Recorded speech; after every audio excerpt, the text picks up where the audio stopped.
Okay, board. Do I have a motion to return to open session? So moved. Dr. Roundtree and Ms. Franklin. Any discussion? Ms. Osborne, please call the roll. Ms. Bond? Yes. Ms. Franklin? Yes. Dr. Gitchery? Yes. Ms. Parton? Yes. Ms. Purcell? Yes. Dr. Roundtree? Yes. And Mr. Hudson? Yes. 7 in favor. Motion carries.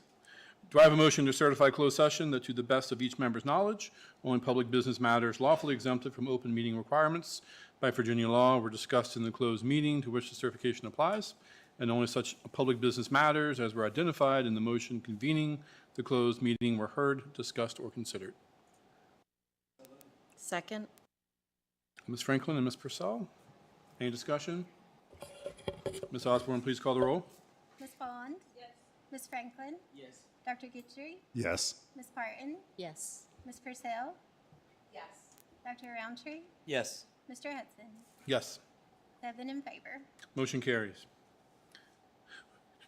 Do I have a motion to readmit student A? Second. Ms. Franklin and Ms. Purcell, any discussion? Ms. Osborne, please call the roll. Bond? Yes. Ms. Franklin? Yes. Dr. Gitchery? Yes. Ms. Parton? Yes. Ms. Purcell? Yes. Dr. Roundtree? Yes. Mr. Hudson?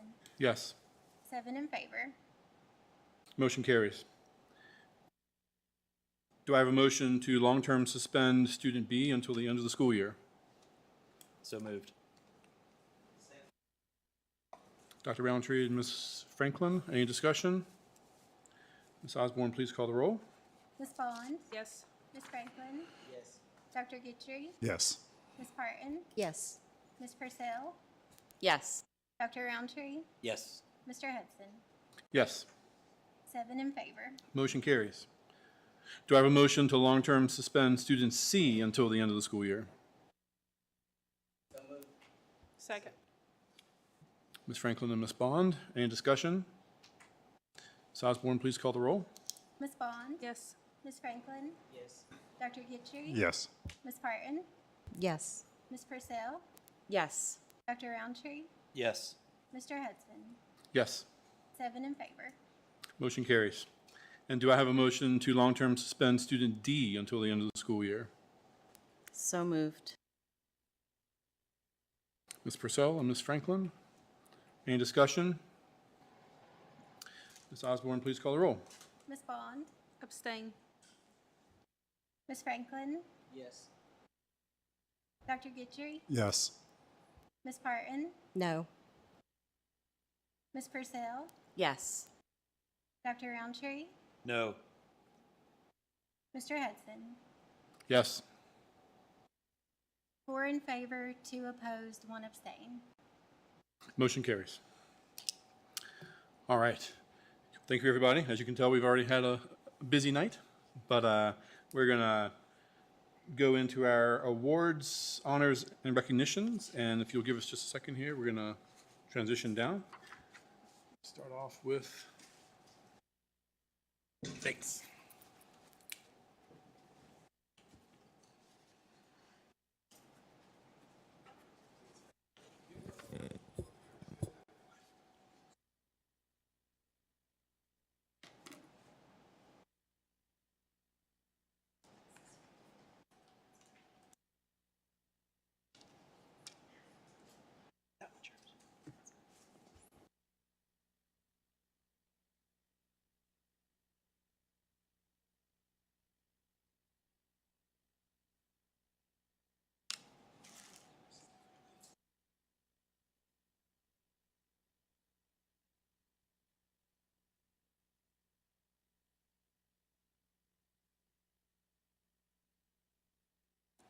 Okay, so first off, we would like to recognize our student school board representatives at this time.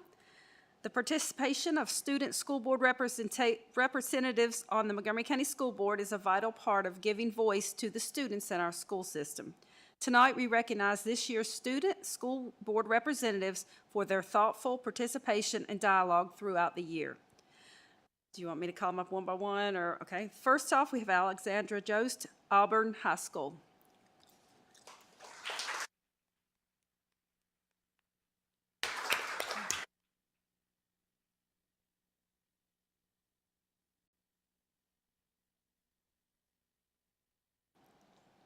Okay, second, we have Li Shu Wang from Blacksburg High School.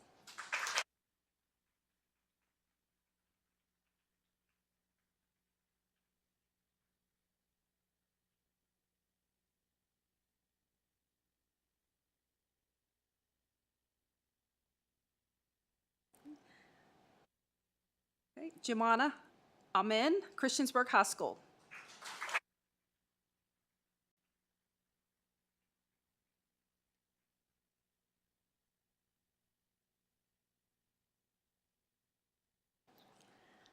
And last, we have Naomi Ramaz Mendoza, Eastern Montgomery High School.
All right. This is one of many awards and recognitions tonight. Next up, Helen Fotinos, Administrator of Gifted Programs, will begin our recognition of the stock market Invest Right Spring winners. Good evening, school board members and Dr. Bragan. Thank you for this opportunity to celebrate students. Every year, students in the iLead program participate in the Virginia Stock Market Game, and I'm thrilled to share that MCPS has several winners again this year. This program gives students $100,000 to invest throughout the school year and to invest in the NASDAQ and the New York Stock Exchange. Their investments mirror the daily gains and losses of the day's market. The top elementary team in the state of Virginia for the year-long game was won by Falling Branch students, and they grew their $100,000 to $125,000, $113.19. So ask them for some tips. This team was led by Mrs. Brenda Mash, and the team members are Gwen Herzog, Gavin Valines, and Watson Hughes. Participants also had the option to write an essay identifying how they would build a $10,000 diversified portfolio of stocks, bonds, and/or mutual funds to save for the year 2033 using one of their stock market games investments. And Franklin Liu from Harding Avenue, led by Miss Deanne Dickerson, has been named this year's state winner of the Invest Right competition. So the Board of Directors of the Virginia Council of Economic Education has invited these students to be recognized on Friday at the annual Stock Market Game State Awards Luncheon at the Federal Reserve Bank in Richmond. So I will be taking these students to Richmond on Friday. So I'd love to call all of these students and families up for you to recognize them.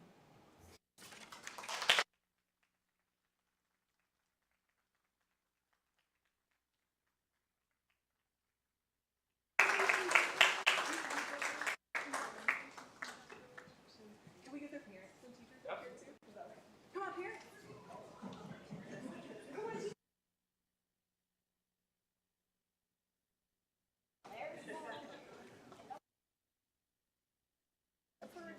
Parents can stand behind you.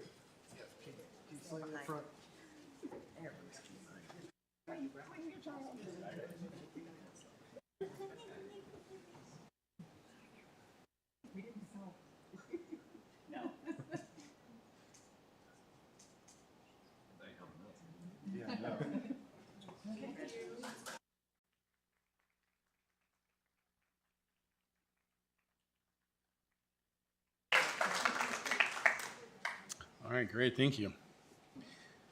Next up, Adam Simpson, the Director of Secondary Education, will start our presentation for Seniors of the Month.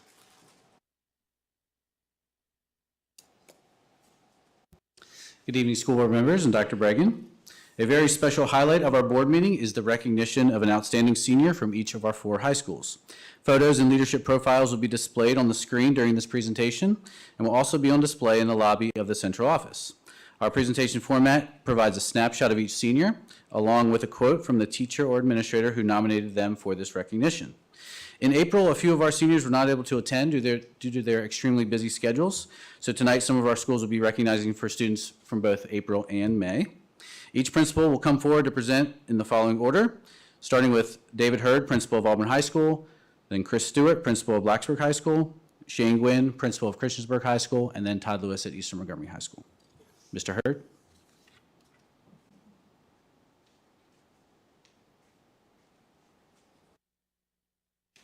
Good evening, members of the board. Dr. Bragan. The May Senior of the Month for Auburn High School is Casey Rosenbaum. So if Casey and her family can come join me at the podium.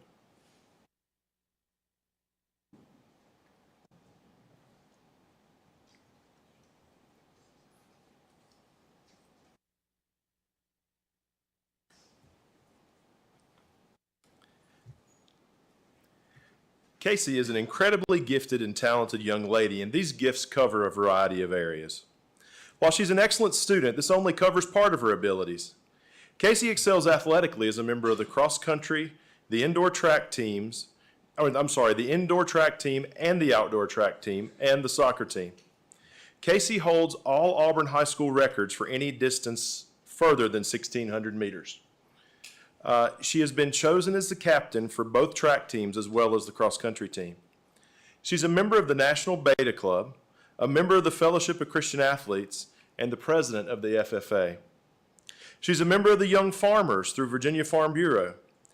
Casey has been selected as an outstanding CTE student at the school level, as well as a winner of the Rotary Club's Outstanding CTE Student Award, which was given to her just last evening. Her agriculture teacher says about Casey, she's been an asset to the CTE department at AHS. She has taken a wide variety of classes, including health and medical, nursing, agriculture, and robotics, with plans to become a nurse.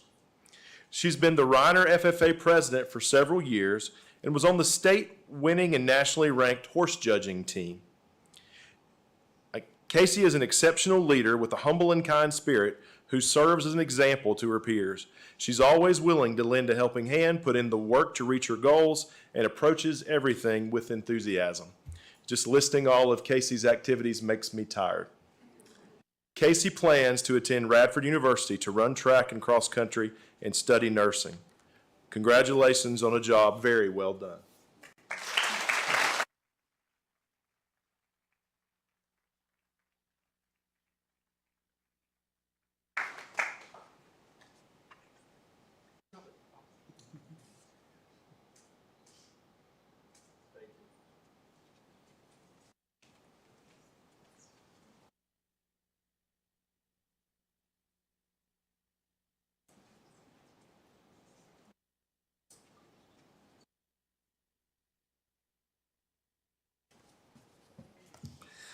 Good evening, members of the board. Dr. Bragan. It is my privilege to present to you Blacksburg High School Senior of the Month. This evening, I'd like to recognize Evelyn Covey as the Blacksburg High School May Senior of the Month. I'd like to invite Evelyn and her family to come up and join me, please.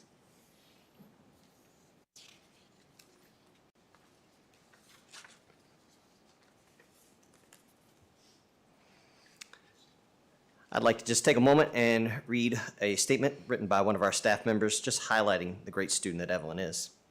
I am honored to speak on behalf of Evelyn Covey, a senior at Blacksburg High School, and a student I have been privileged to teach for the past 3 years.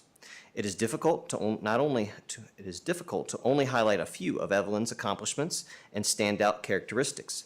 She is so hardworking, dedicated to her programs, consistently demonstrates a selfless spirit, and among my favorite of her attributes, her witty humor.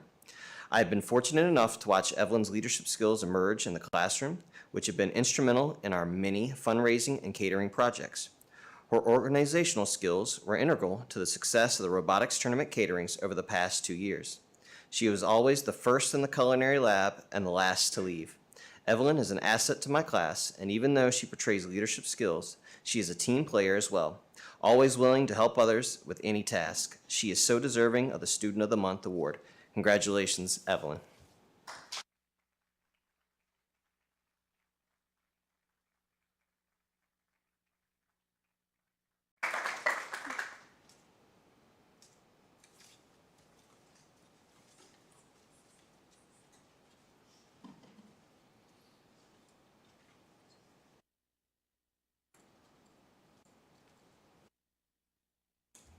Good evening, members of the board and Dr. Bragan.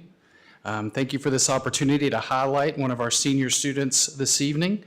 It is my pleasure to recognize our April Senior of the Month for Christiansburg High School as Miss Ava Landers. Ava is currently playing in the senior night soccer game for our girls soccer team at CHS this evening, so she will not be in attendance. When asking one of her teachers to describe Ava, they said, "I have enjoyed having Ava as both a student for online classes and an athlete in our soccer program. She has been a great presence and a high achiever in both. Ava has taken multiple DE classes through the virtual lab and has her lofty overall GPA shows, she's always focused on getting the most out of her academic opportunities. On the soccer field, she has been a valuable member of our varsity squad for 4 seasons and has become one of the top players in our region, winning multiple district and region honors, including Co-District Player of the Year for the 2023 season. Ava is a great example of what a student athlete should be, an excellent choice for Senior of the Month, and a terrific representative of CHS. Ava's future plans are to attend a 4-year college or university and pursue a degree in law. She would also like to continue playing soccer at the collegiate level if the opportunity presents itself. Congratulations, Ava."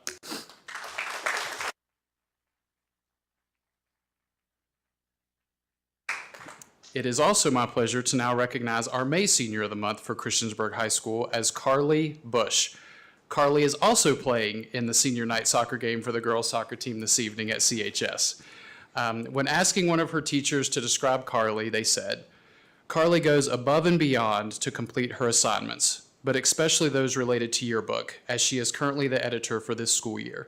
She is dependable, helpful, and encouraging to new students on the yearbook team, and rarely, if ever, gets rattled when given an assignment, project, or deadline. Simply put, Carly is amazing. She participates in depth with class discussions, works diligently, is extremely consistent, and always brings a smile to our classroom. She has been one of the strongest leaders I've ever had in the Beta Club and continually motivates club members to accomplish tasks at the highest of levels. She will go on to do great things in her life, and we are excited to follow her journey. Carly's future plans are to attend Radford University and major in allied health sciences to pursue a career in athletic training. Congratulations, Carly."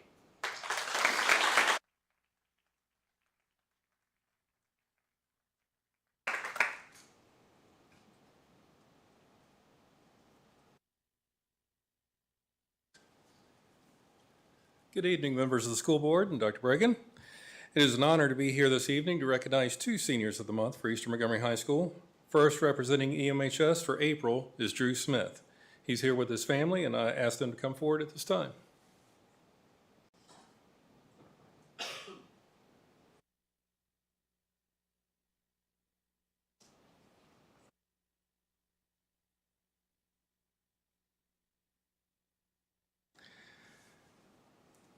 Drew is a student who, in addition to taking multiple DE and AP classes, has been dedicated to learning to weld, traveling to Christiansburg High School for 2 years for classes.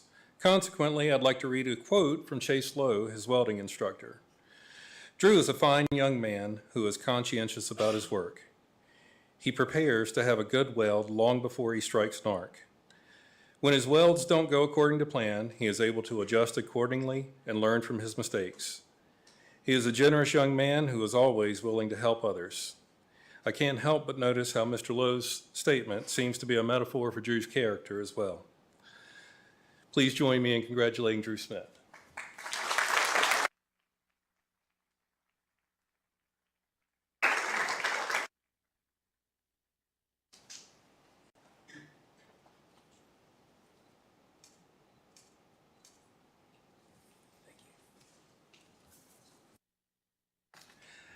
Next, it gives me great pleasure to recognize our May Senior of the Month, Tyler Atkinson. Tyler is here with his family also, and I invite them to come forward at this time.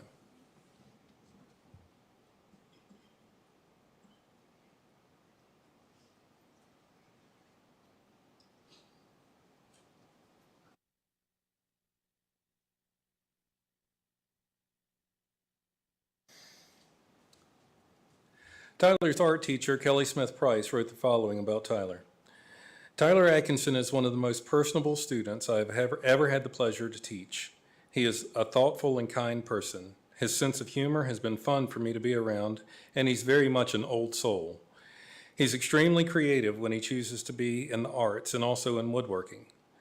After working with him for the past 4 years, I've come to know him well and believe him to be a fine young man. He's an active member at EMHS and has not only participated, but is also lettered in football, golf, and baseball. He was also the FFA chapter president. In my opinion, Tyler is an exceptionally bright, creative thinker and exemplifies a level of understanding of how to use the visual arts to communicate, and he's also highly skilled in woodworking. Tyler plans to pursue his career with A1 Heating and Cooling. I have no doubt that with his skill set Tyler has accomplished and his impeccable personality, Tyler will go on to bigger and better things. EMHS certainly was made better with Tyler there in our attendance at our school, and he will surely be missed. I wish Tyler the best. Congratulations, Tyler.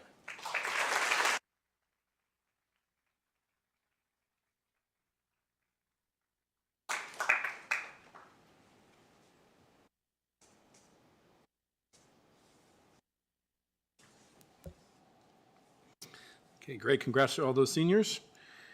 Next up, Mark Husband, our Director of CTE and Virtual Learning, will begin our recognition of the HSL Academic State Champions.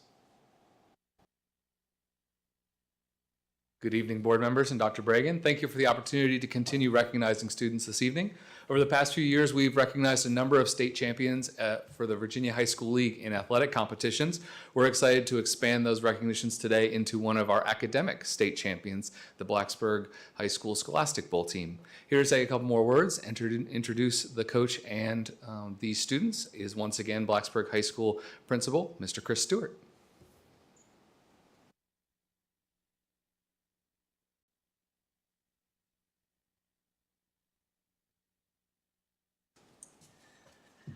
At this time, I'd like to introduce our head scholastic ball coach, Mary Louise Moss, so she can come up and tell you about the outstanding season that our students had and what lies ahead for them.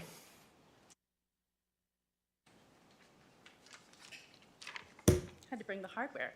Good evening, board and Dr. Bragan. It's my pleasure to recognize the efforts of the BHS Scholastic Bowl team. A lot of people don't know we're there. We're kind of under the radar, but we practice 4 hours a week. This year, we competed in 18 competitions, some of them full-day Saturday events. From most of them, we brought home a first or a second place trophy, sometimes both. We did VHSL rounds throughout the spring part of the semester, where we had a very good record, but we really shone in the postseason, where at our sectionals, regionals, and at the state tournament, we were undefeated in 14 rounds of postseason play. These students have done MCPS very, very proud. If you don't know what Scholastic Bowl is, the students, through independent study and much practice, study everything from fine arts, current events, history, math, science. They don't know what's coming next, so they have to know it all. It's my great pleasure to watch them enter the room as strangers in the fall and become lifelong friends, amazing teammates, and really vicious competitors. So I'm very glad to be on their side. Our season continues at the end of the month. We're going to Atlanta for the national competition. We'll play against around 200 schools, and we'll see how we do. But these kids really deserve every accolade. They are leaders both at school and, of course, in Quiz Bowl, and do all of MCPS very, very proud. So thank you very much.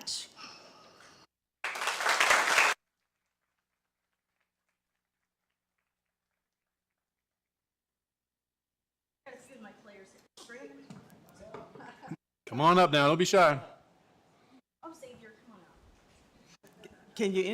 Can you introduce the students?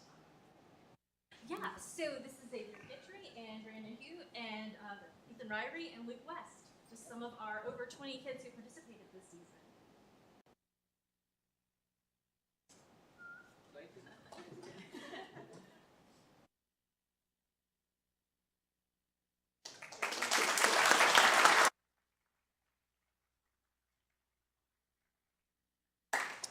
All right, next up, Adam Simpson again will begin our presentation for student recognition of BHS student research.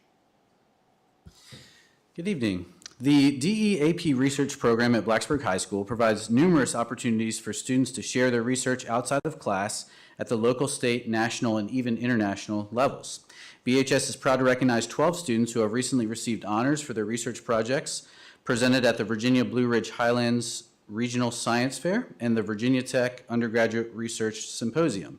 Several of these students have qualified to advance to state and national competitions. And at this time, I will now turn it over to BHS teacher, Ms. Catherine Davis, to tell you more about the program and the accomplishment of these impressive students. Good evening, member of the boards, Dr. Bragan. It's great to be here tonight with my amazing students, and I'd like them to go ahead and start working their way up here with us as well. Our research program at BHS is not just a BHS program. It's open to any student in the county who wants to join us. We haven't been able to get that pull in just yet, but I'm hoping as more people learn about it, we'll be able to get some more kids. But in our research class, our program is a dual enrolled program through New River Community College and is also part of the AP Capstone Diploma program, where our students design an independent research project that is something that they want to learn about, and they spend the year learning about it. And then they present their findings in a number of different ways. They write a paper that averages about 15 pages. They produce a poster presentation, which you may have seen in the lobby, and then they also put together a presentation that shows what they did for conference format. So we have presented this year thus far at Longwood University at the Junior Science and Humanities Symposium, sponsored by the Department of Defense. They've been at the Highland Science Fair in Radford, where we have 2 grand award winners, which is the highest honor, and will be advancing to the International Science Fair in LA next week. They have presented just this past weekend at the Virginia Junior Academy of Science, which is virtual again this year, hopefully next year back in person. We have had a presentation and oral defense similar to what master's students sit through. And we have also had them present at Virginia Tech the 26th, whenever that was. It was the day before prom. So we were very, very busy that day because some of them are also class officers that were responsible for prom. So we have 5 different ways that students can earn credit through the program with the different things. Lots of great things you guys can read about what our former students have said and the competitions and symposium. But the most important part are my amazing researchers. Grace isn't able to be here with us tonight, but she was looking at the study of bobwhite quail as an indicator species for conservation efforts in Virginia, looking at how we can redesign farmland so that it is beneficial to both agriculture, livestock, and conservation efforts. We have Xavier Guitry, who has been doing a project on birds, and he's been looking at how methylmercury contamination affects the foraging behaviors of the birds. And he is one of our students who will be going to LA next week for the International Science Fair. We have Sid Jacobek, who has looked at simulations of binary star systems and how the orbits of different planets and different star masses and planet masses interact to find planetary orbits that would be stable and be able to sustain life. And then magically, just this past week, there was yet another paper published in a scientific journal on a star system that was a binary star system that was exactly what Sid was modeling. We have Sage Lammers, who has been looking at the relationship between underground biomass and the sequestration of carbon so that we can help plant native forbs and grasses that will help decrease climate change and protect our environment. And Sage was one of our folks who was just at the State Science Fair with Dr. Gitchery a few weeks ago. We also had Min Young Lee, who is looking at the causes of spontaneous firing in cardiac muscle and how ion concentration affects that. So we're looking at ways that we can potentially prevent heart attacks. Alexander Lee is here with us tonight, and Alex's project is looking at the interactions between different vehicles, self-monitoring systems for all of those cars, you know, like when you're driving with your whatever safety systems enhanced and it just stops for no apparent reason. He is looking at the interferences with some very complex Fourier transforms to calculate how we can best reduce that. So if you want to know more about that, ask him, because it is some college high-level mathematics. Isabella Liu is with us tonight, and she was looking at the effect of AI and how it is going to affect the labor market and projections for long-term growth. We've got Radia Liu, who is one of our independent researchers. She wasn't able to fit the class into her schedule, but she was looking at how the impact of things like ChatGPT and artificial intelligence impact the biases on minority health outcomes that are available on the platforms. And it is scary, the disparities that she was able to find. Ethan Ryrie, who is already a familiar face for you guys this evening, is looking at how parasitic worm secretions could possibly prevent anaphylaxis.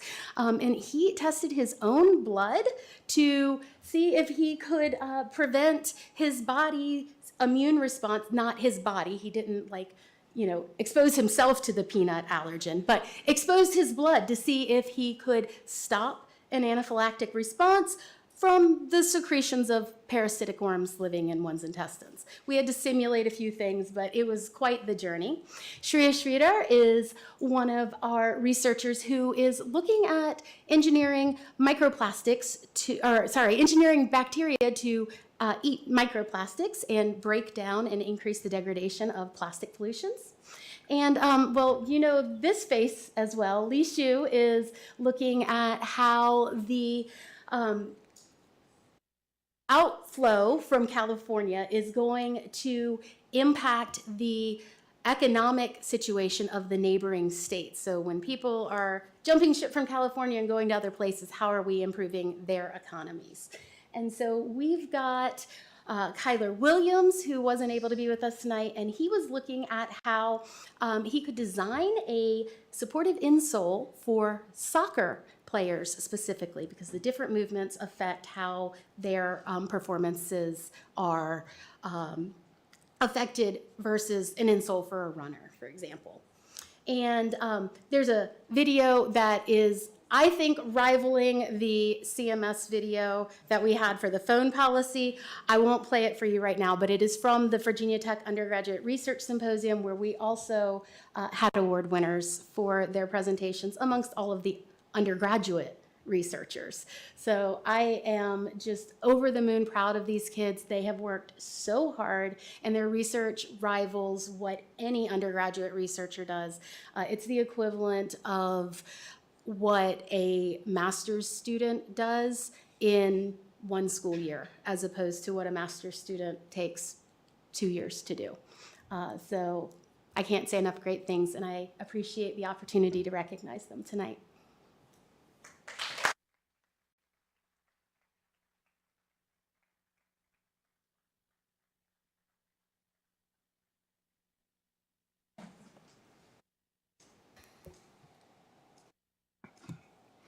Okay, great. That concludes our awards and honors portion. We're going to take a brief break to thank our honorees for being here tonight.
All right, everybody, we're back.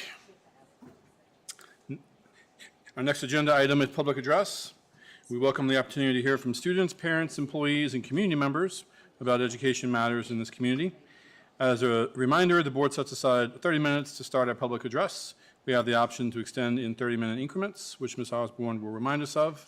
If there are additional speakers after 90 minutes, the board will continue with their business meeting and hold one additional 30-minute session at the end of the business meeting.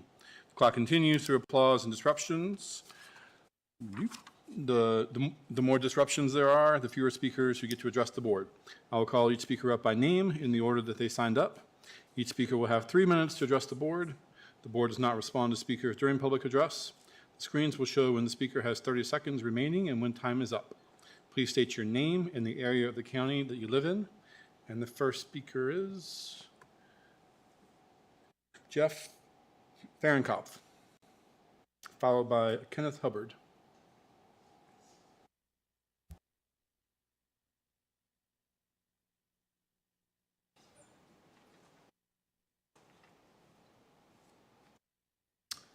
Greetings, school board members and the Montgomery County residents. I'm Jeff Fahrenkopf. I'm from the Childress portion of Montgomery County. So I would like to address the topic of this social and emotional learning curriculum. So we understand the county is trying to deal with the mental health issues seen in the school systems. So a new social and emotional learning curriculum is being considered to mitigate health concerns in the public schools. SEL curriculum was introduced by Governor Northam's administration and the Virginia Department of Education in 2020, but is not a mandated curriculum. It's optional for Montgomery County to implement. Clearly, some students have mental health issues that need to be addressed, but implementing an across-the-board curriculum that affects 100% of all students for the sake of the need of a few appears to be another overreach and more tyranny of the minority approach. Why put all students through a curriculum that involves serious time sinks, cost sinks, teacher-student energy sink, as well as parental value challenges when a more direct approach to individual students should be deployed? The SEL presentations, again, have nice-sounding words, images, and perhaps intent. But as we have seen with past approaches of Common Core, CRT, DEI, SEL is another Trojan horse, if we still teach this in history classes. This progressive left approach will be competing with or taking the driver's wheel of social and emotional learning and values out of 100% of parents' hands and putting it into the hands of the school system. Just allow the school system to focus on education. Subjects like math, science, history, reading, writing, English, normal sports, and particular skill developments. Isn't that enough to do? The state of Massachusetts did this and now has the highest performing K-12 grades in the nation. Let's recall that Governor Northam's DOE administration has a poor track record for model policies. This SEL curriculum will surely have its hands where they do not belong, and our children in the clutches of another social experiment. I urge you not to adopt this new SEL curriculum. I know that's unpopular to the board and to the presentations, but please consider the overreach and the tyranny of the minority and deal with mental health issues in other ways instead of an across-the-board blanket 100% impact on all students. There's a need, but is this the solution? Some of you know in your heart that it is not. Thank you. Thank you, sir. Next up is Kenneth Hubbard, followed by Kimberly Williamson.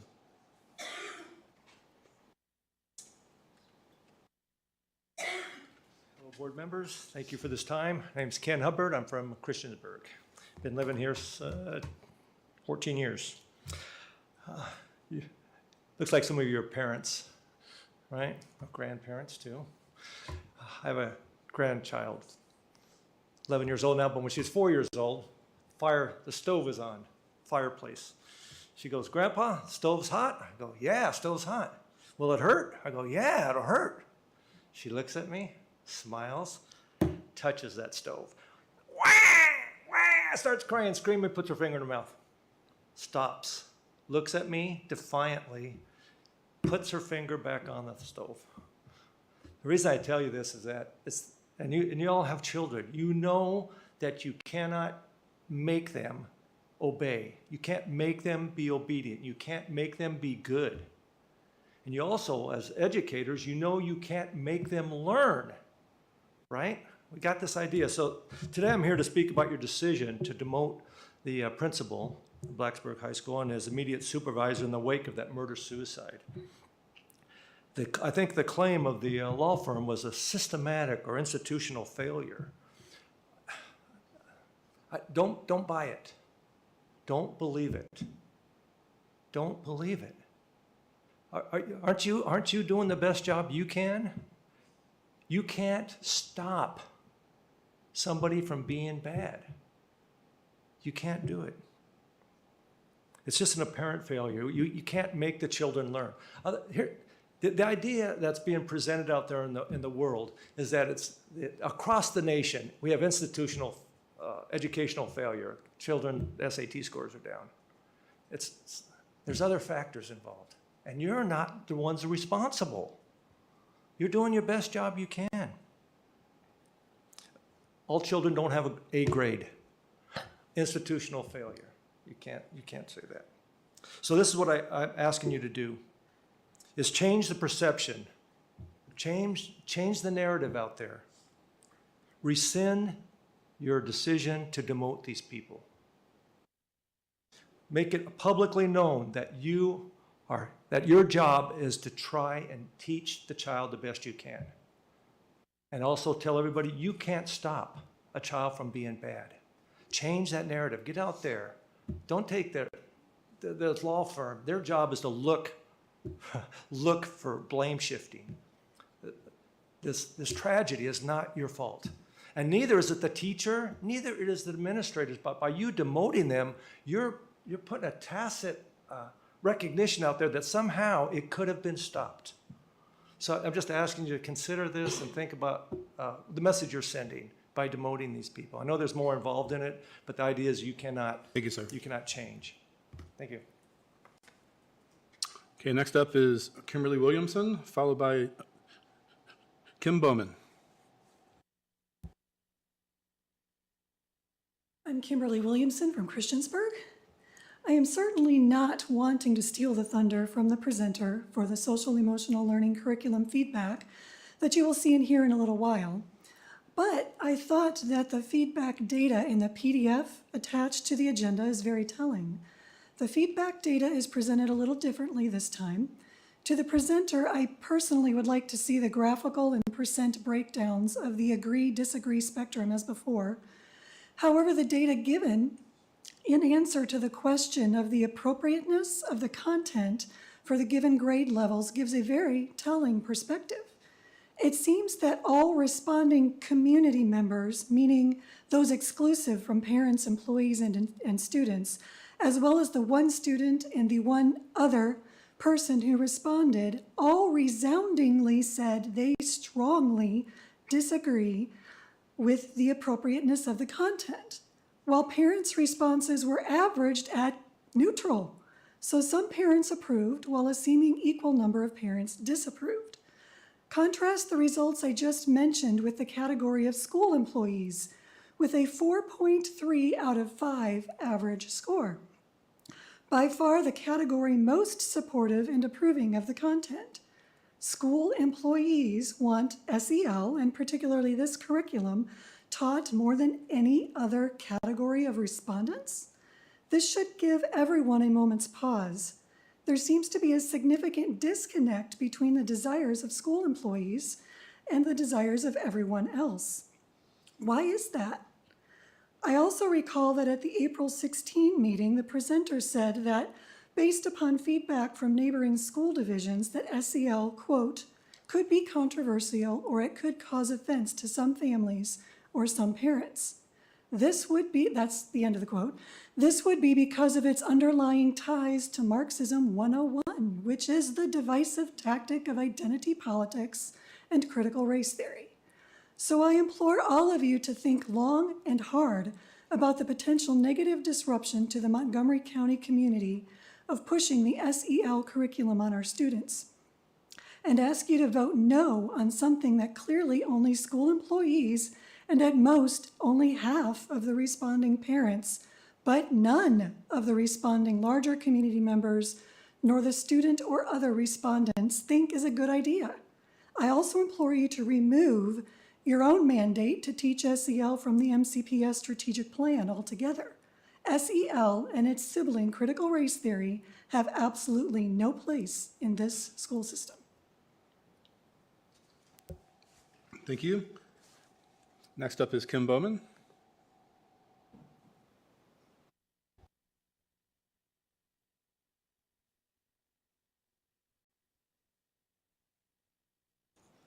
Good evening.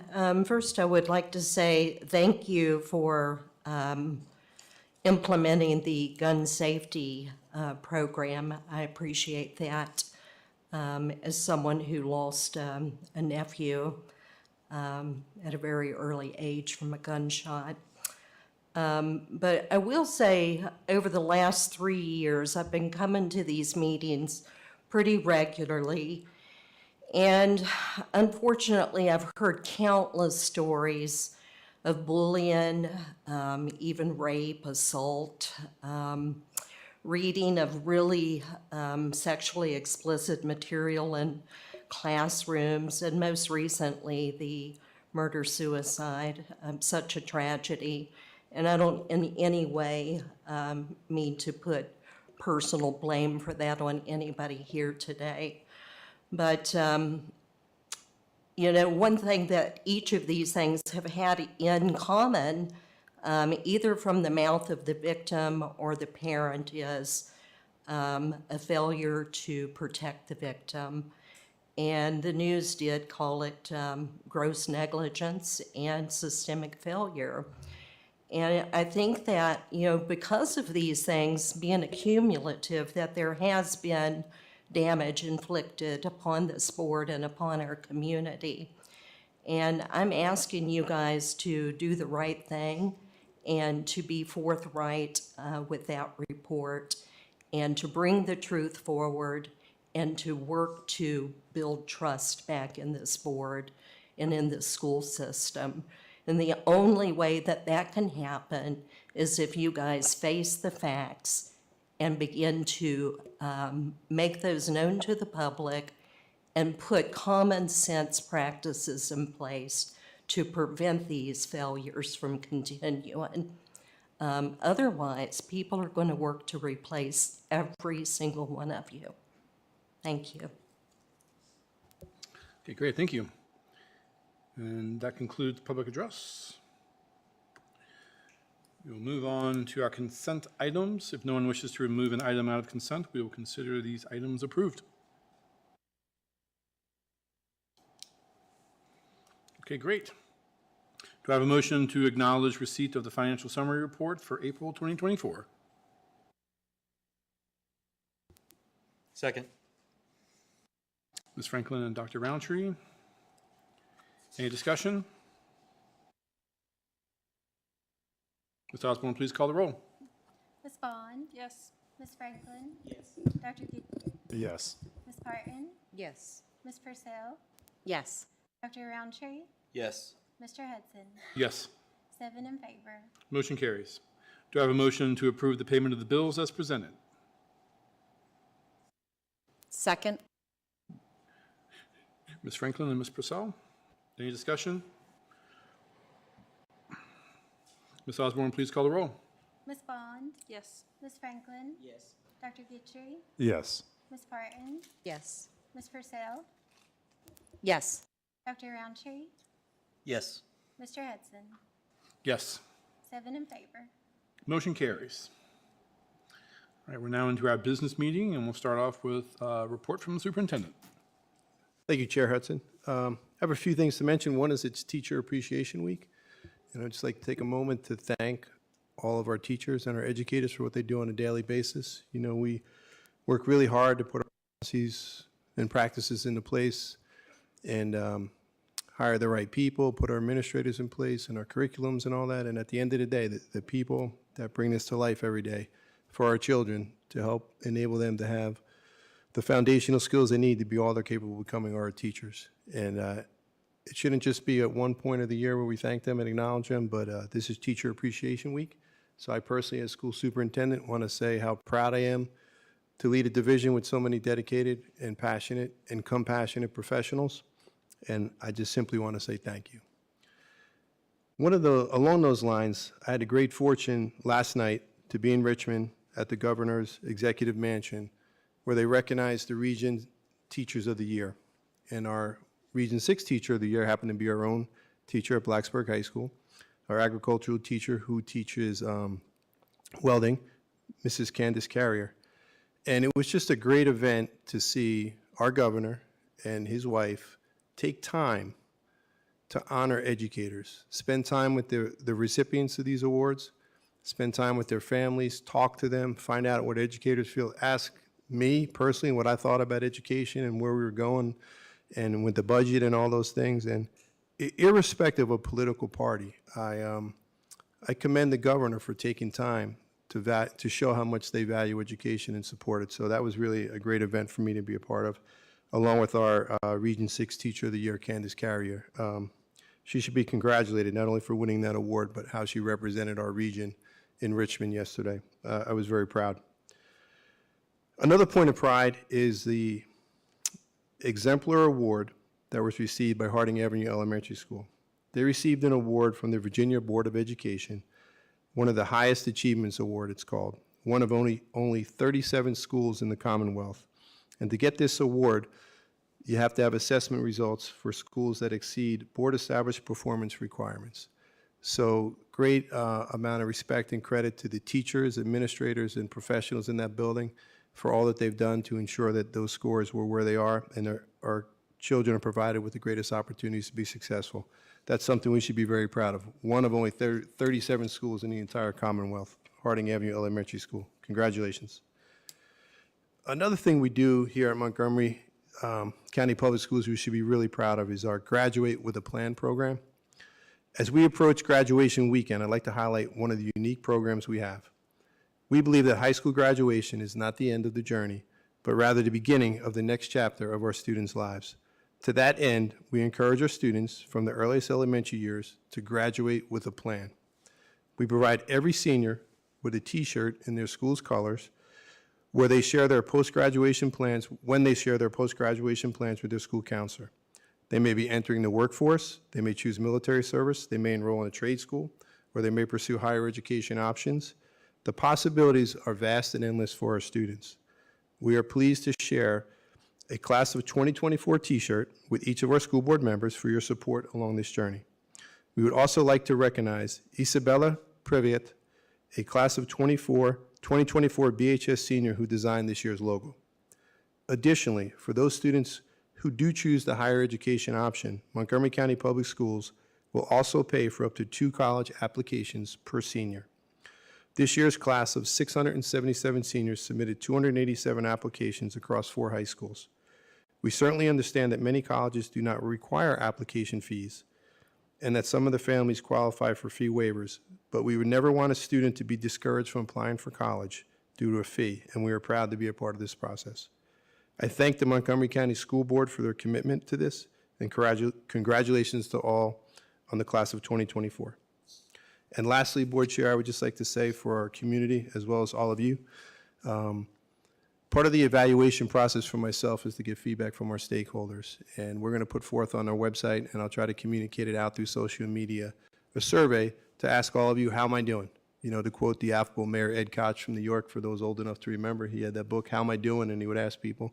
Well, I'm really interested for all of you to share your perspective on how I'm doing, what I can do differently, what I can do better, and how we can improve as a school division. So I encourage everyone to take the survey. I will take that information and reflect upon that and use it as I present to the school board my own reflection on this year's performance. That's all I have, sir. Thank you. Great, thank you, Dr. Bragan. Next up is our school nutrition RFP. The RFP committee has submitted a recommendation to award a contract to Sodexo Schools. Do I have a motion to authorize the superintendent and/or their designee to negotiate and to execute a contract under the terms outlined in the request for proposal with a start date of July 1st, 2024, or sooner for 1 year, with 4 one-year renewals with the committee's recommended food service management company? Second. Motion from Ms. Franklin and a second by Dr. Roundtree. Any discussion? During the negotiations, I'd just like to make sure that there's food options for people with diverse dietary needs. It was mentioned during their Selexis presentation to us when we asked about vegetarian options. They mentioned that there's salads on the lunch menu, and a salad is not an appropriate meal on a daily basis at lunch. There needs to be some kind of protein in the mix as well, and fat contents. Will do. Understood. Board, anything else? All right. Ms. Osborne, please call the roll. Ms. Bond, Yes. Ms. Franklin, Yes. Dr. Gittrey. Yes. Ms. Parton, Yes. Ms. Purcell, Yes. Dr. Roundtree, Yes. Mr. Hudson. Yes. 7 in favor. Motion carries. All right, next up, the superintendent designee signature authorization. Situations may occur when the division superintendent is out of the office at a time when his or her signature is needed. On such occasions, persons other than the superintendent may be authorized by the local school board to sign documents. Do I have a motion to appoint the assistant superintendent as the superintendent designee? So moved. Second. Motion by Ms. Purcell and a second by Ms. Bond. Any discussion, board?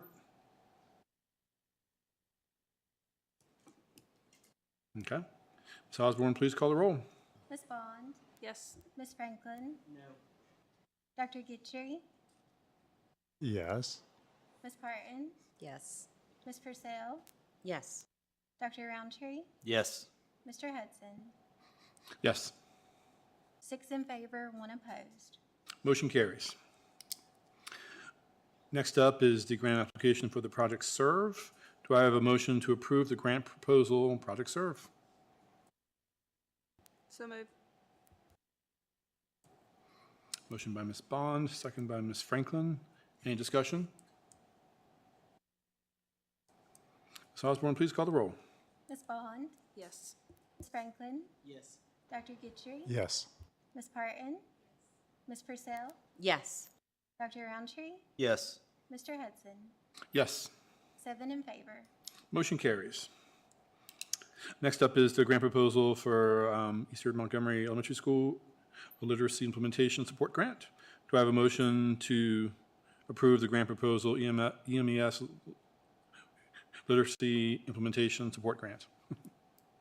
So moved. Dr. Roundtree and Ms. Franklin, any discussion? Ms. Osborne, please call the roll. Ms. Bond, Yes. Ms. Franklin, Yes. Dr. Gittrey, Yes. Ms. Parton, Yes. Ms. Purcell, Yes. Dr. Roundtree, Yes. Mr. Hudson. Yes. 7 in favor. Motion carries. Next up, the Special Education Annual Plan application was provided to the board for first review on April 16th, 2024. Special Education Annual Plan is brought back for approval tonight. Do I have a motion to approve the Special Education Annual Plan application as presented?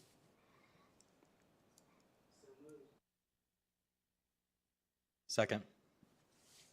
Ms. Franklin and Dr. Roundtree. Any discussion?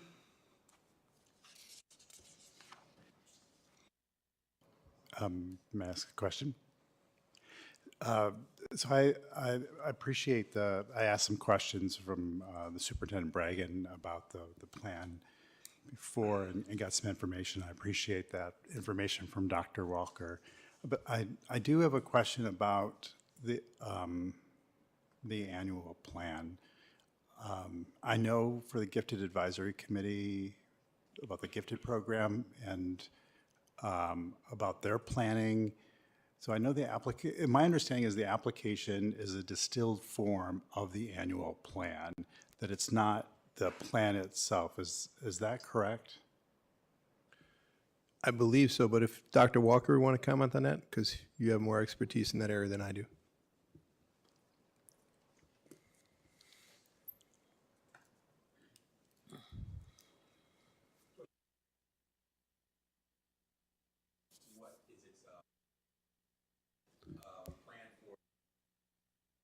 Turn your mic on, sir. Off of funding. There you go. There we go.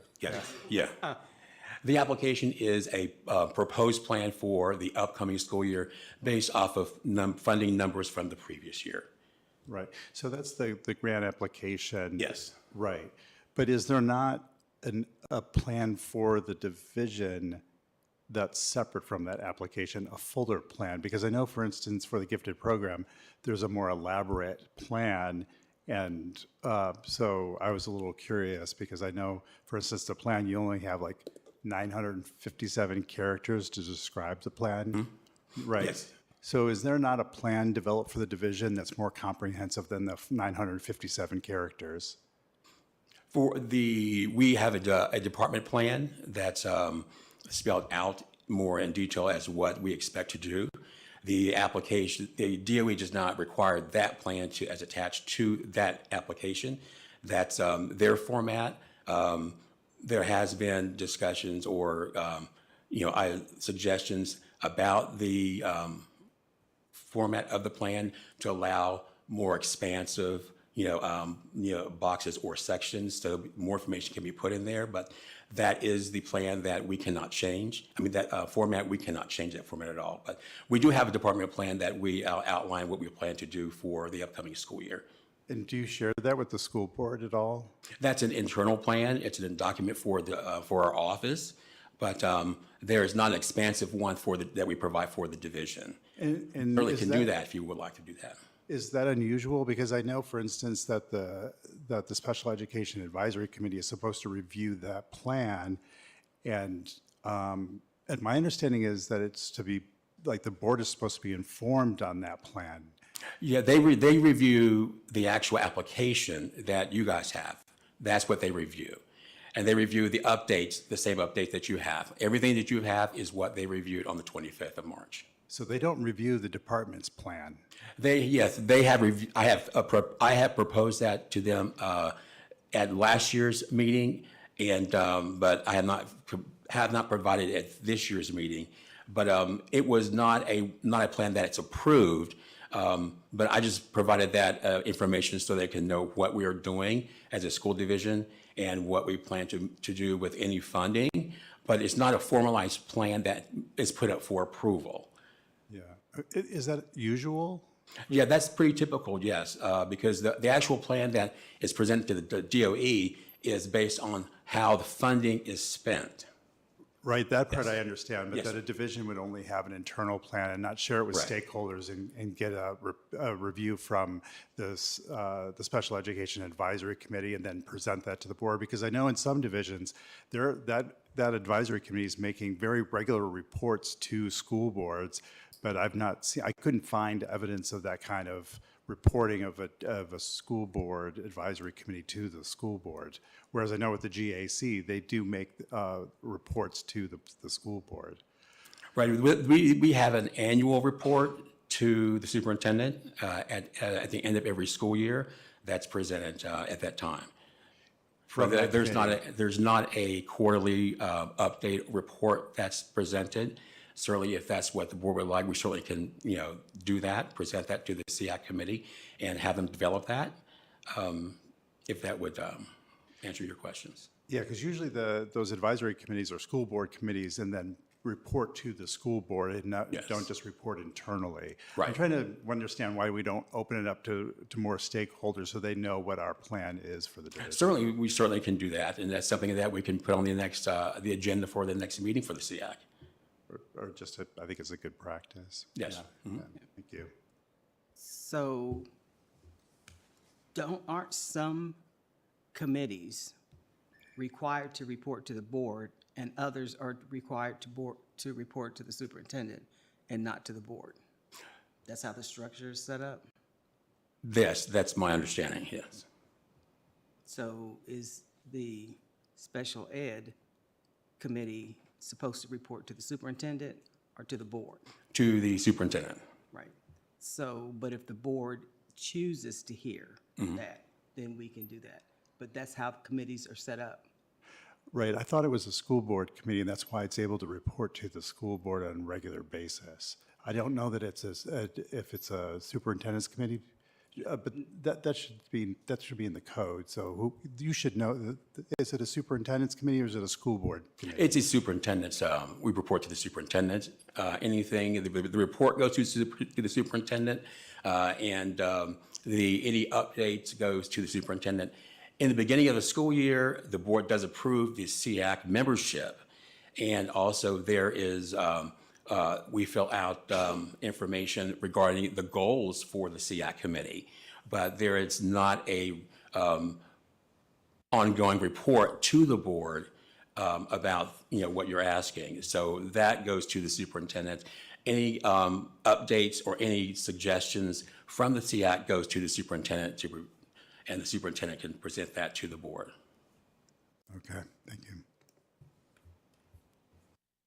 Dr. Gitry, that's something we could look into, and if we want to have more reports to the school board about that kind of thing. And, Dr. Walker and I have been talking about some of the things we want to work on in our special education practices and in the division and things we could enhance our students' performance and some of the things that have been mentioned previously. Again, I've only been in the Commonwealth a year and a half, but I do think that's a board committee that we would share that with the school board from the VDOE. But I'll find out for sure, so we speak accurately on that. Yeah, that's one of the reasons why the school board does approve memberships for these committees when they're school board committees. So at one point, a couple of years ago, there was a matrix that was presented to us that said which committee reported to who and when. So if that can be bought back up, it might make it real. We'll find that information. We can find that. We could share that with the school board. I guess the question is, if it's not currently a school board committee, is that something we want to consider changing? It sounds like there might be some appetite to at least have that conversation. Agreed. Okay. Let's follow up on that after we Yeah, I have all the answers. don't disagree, but especially in light of what we have seen in data, to have that. But I'm just saying there's a structure, You got to get it right. and just, if we want to see it, we get to see it. Yep. Be happy to. Great. Any other questions or discussion, board? Motion and a second already. Ms. Osborne, please call the roll. Ms. Bond? Yes. Ms. Franklin? Yes. Dr. Gitry? Abstain. Ms. Parton? Yes. Ms. Purcell? Yes.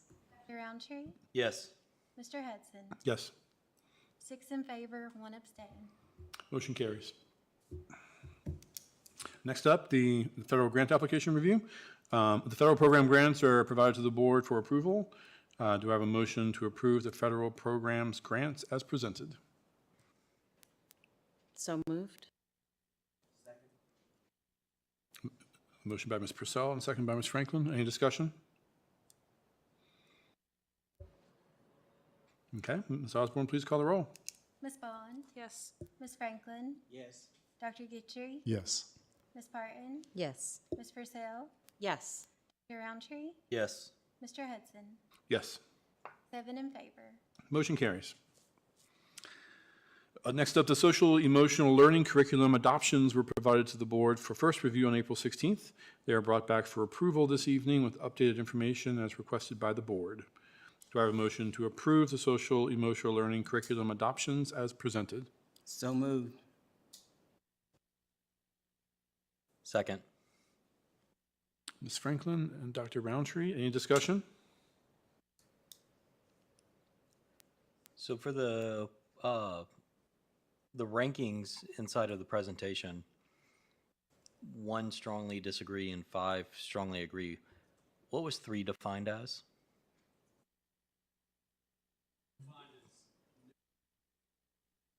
Okay, thank you.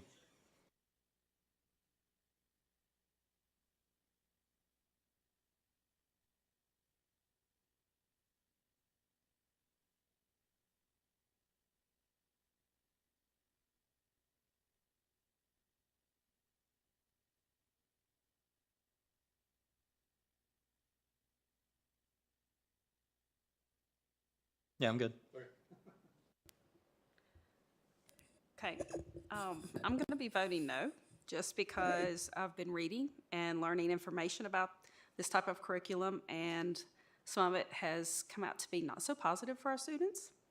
So although I most definitely support anyone in our system that has social or emotional needs to reach out, but I just can't support it as a site-wide curriculum.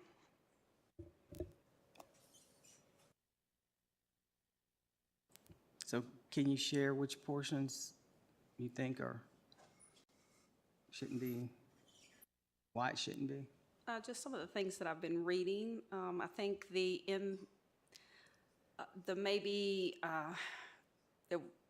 like the article we got today, truly, in one of the emails, I agree with that sometimes the thinking of, someone who might not have, someone who suffers with those needs, students that have those needs, but then they're learning about it, develop having those needs. And I do sometimes, maybe the glass being half empty instead of half full. And so that's the part of that I do struggle with. So when I read that article, it hit home for me. So. We'll go ahead and go around so that everybody gets a chance to talk. Ms. Parton? Yes, so I'm going to be voting no as well, for several reasons. I've done a lot of reading and research on this curriculum in the last couple weeks, and there are some goals that are decent within that curriculum. However, from the points that I took out of it, where it deals a lot with talking about the mental health, which is extremely important to me, always has been and always will be, but the suggestiveness of the anxiety, fear, and sadness, and while I still think it's important that we deal with these issues with our students, I just feel like with this curriculum, there's a risk of our children becoming a little bit too focused on the negative emotions, and that would be promoting a victim mentality, and I don't think that's something that we definitely don't want our kids to be promoted to. Some of the goals are decent, I said. However, if we're talking about the curriculum as a whole, I think it focuses also too much on their actions, thoughts, and feelings to the point where it could be obsessive. Even if it's not, some of them I know are, but it can promote obsessiveness. So that's just a couple of it. I also think children should be put where they can be taught ways that they are developmentally appropriate for their age and respect to their mental health as well. I also feel like it can be perceived as and insulting to our parents and our families, because we are stepping into boundaries that I feel like the school should be very careful as to what we step into with some of the curriculum in this SEL curriculum. And I feel like that it touches on some religious aspects and some political aspects could be brought up that I feel like we have no business meddling in. And I also feel like the article in the New York Times that we were sent to today, I fully agree with that 100%. It stated, and I quote, that there are trials that were done at schools based on this curriculum, and they were focused on, they didn't pass, and they needed to be rerouted. The curriculum wasn't a success. And the students ended up, it showed that the students technically did not come out in better mental state or any happier than students or peers that did not take part in this curriculum. And it also showed that some students even came out in worse shape than they were when they went in. So those are just a couple of reasons that I will not be voting yes for this. I will be voting no. Okay, thank you. Dr. Guthrie. So I'm coming in midstream here. So there have been multiple comments about the politics, and I don't know enough, but I do have a question about how it fits into our curriculum. There was, during the presentation, a lot of it was focused on process. Is this division-wide, and how is it going to be integrated into the curriculum? It is division-wide, but you want to speak to that, Jason Garrison? Come on up.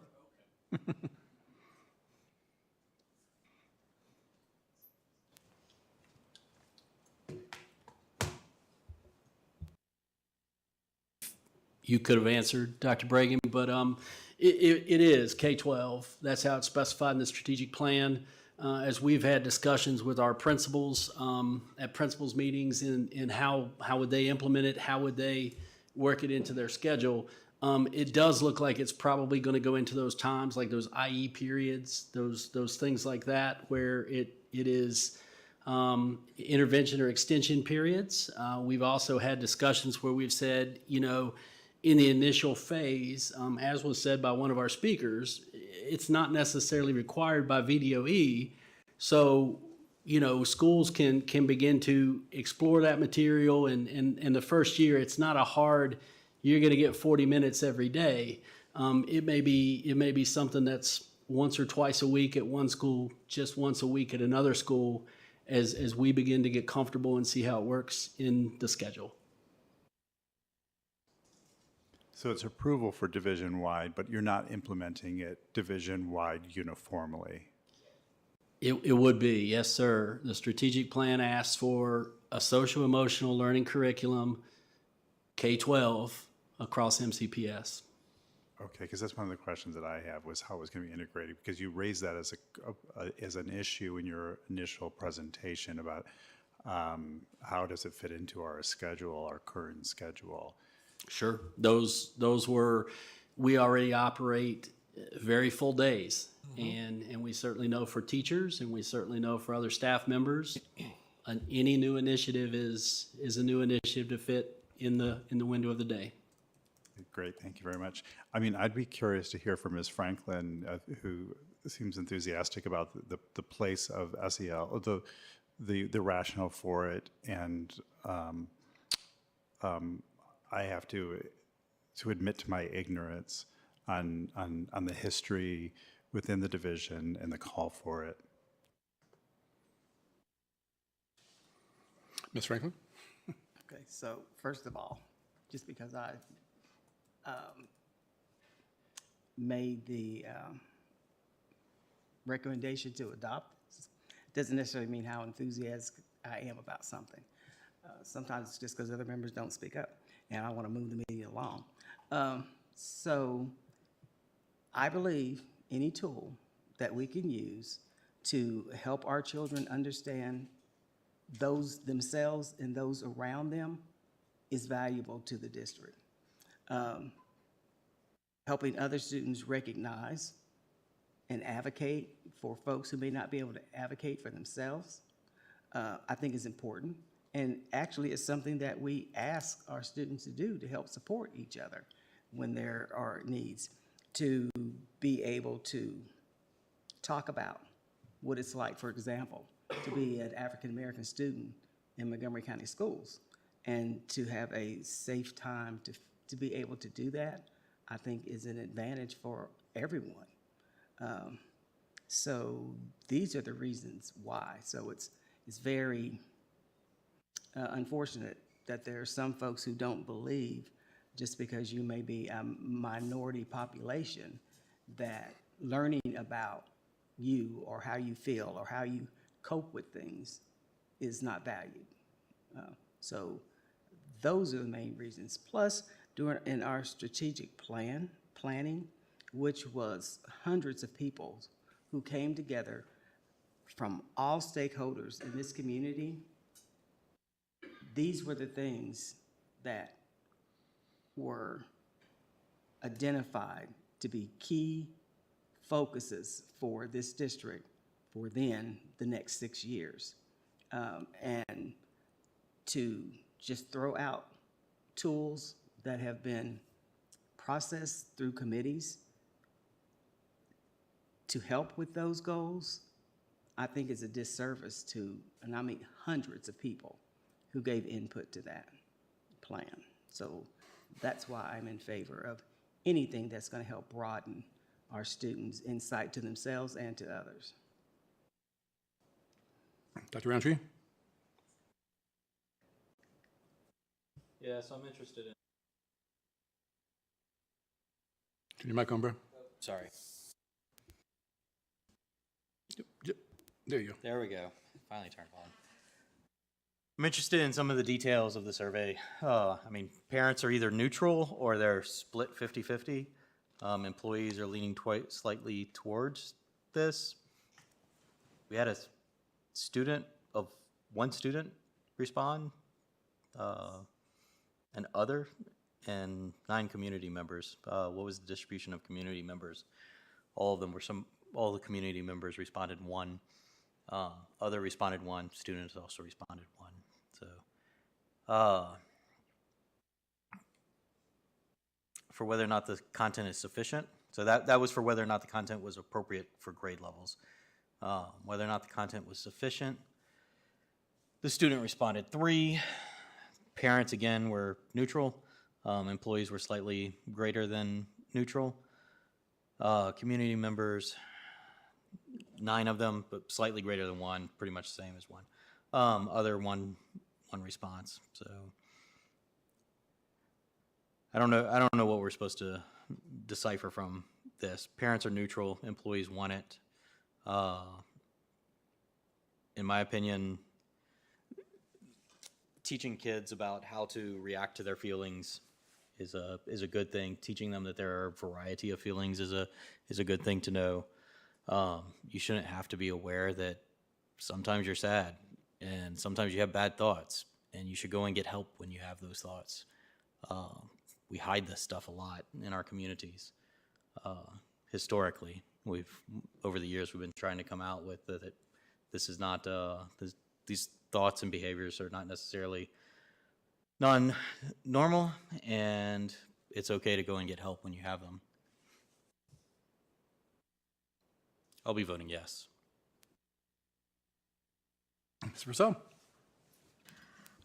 Before the implementation of the STEM program at the elementary school level as one of the specialties, students would have time with the guidance counselor. They would go as a class, meet with the guidance counselor, who would talk through with them some things that I think are maybe not exactly the same as at this SEL curriculum, but similar. And when STEM was implemented, I thought that was in lieu of that time with guidance, I thought that was a real loss, especially as we were just coming out of COVID lockdown and students were having an incredibly hard time understanding themselves, working with each other, and navigating the challenges of life. And I think we as board members see that to the extreme level sometimes when we have to hear about certain student issues. I think that this is a real positive step for MCPS, and I support it. And I think it's really important for students to learn things about conflict resolution, why they might make decisions or have certain emotions, how they understand, how they perceive the world, or how others might perceive them. And ultimately, it will make them more engaged learners in the other things that we need to provide for them and that they need to learn. So thank you, Mr. Garrettson, for putting all this together, and I also will be voting yes. Okay.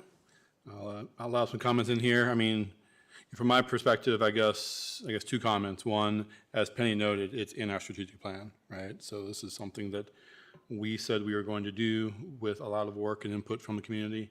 So now it's before us, and to not to do it seems counter to what the board at that point, at least, agreed they wanted to do when they approved the plan. So, but with all the things that we're seeing with our students, so many mental health and anger management and focus and discipline, all the things we deal with every week, it seems like. As my colleagues mentioned, there's not much that we can do as a division. A lot of that needs to come from the home, but this is something that we can do. And it might not fix everything, but I see it as a positive step in a good direction, so. All right, any other comments before we vote? All right. Ms. Osborne, please call the roll. Ms. Bond? No. Ms. Franklin? Yes. Dr. Gitchery? Yes. Ms. Parton? No. Ms. Purcell? Yes. Dr. Roundtree? Yes. Hudson? Yes. 5 in favor, 2 opposed. Motion carries. All right, next up, the ELA elementary curriculum adoption was provided to the board for first review on April 16th. Is brought back for approval this evening along with updated information requested by the school board. Tricia Metzel, administrator of the English Language Arts and Reading Intervention, will begin our presentation when we'll be available for questions.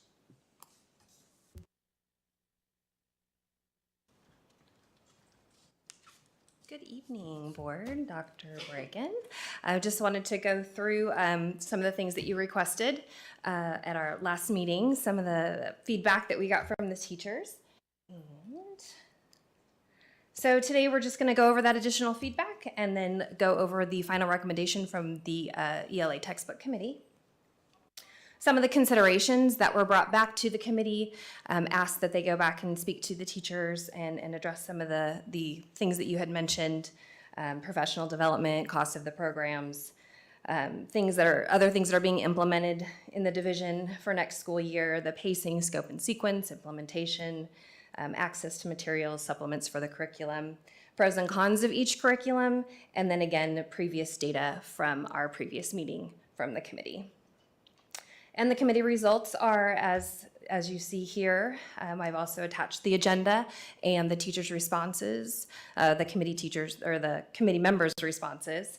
And as you can see, all 33 members of the committee responded with 60.6 or 60 6/10% going for benchmark advance and 39 4/10% going for amplify CKLA.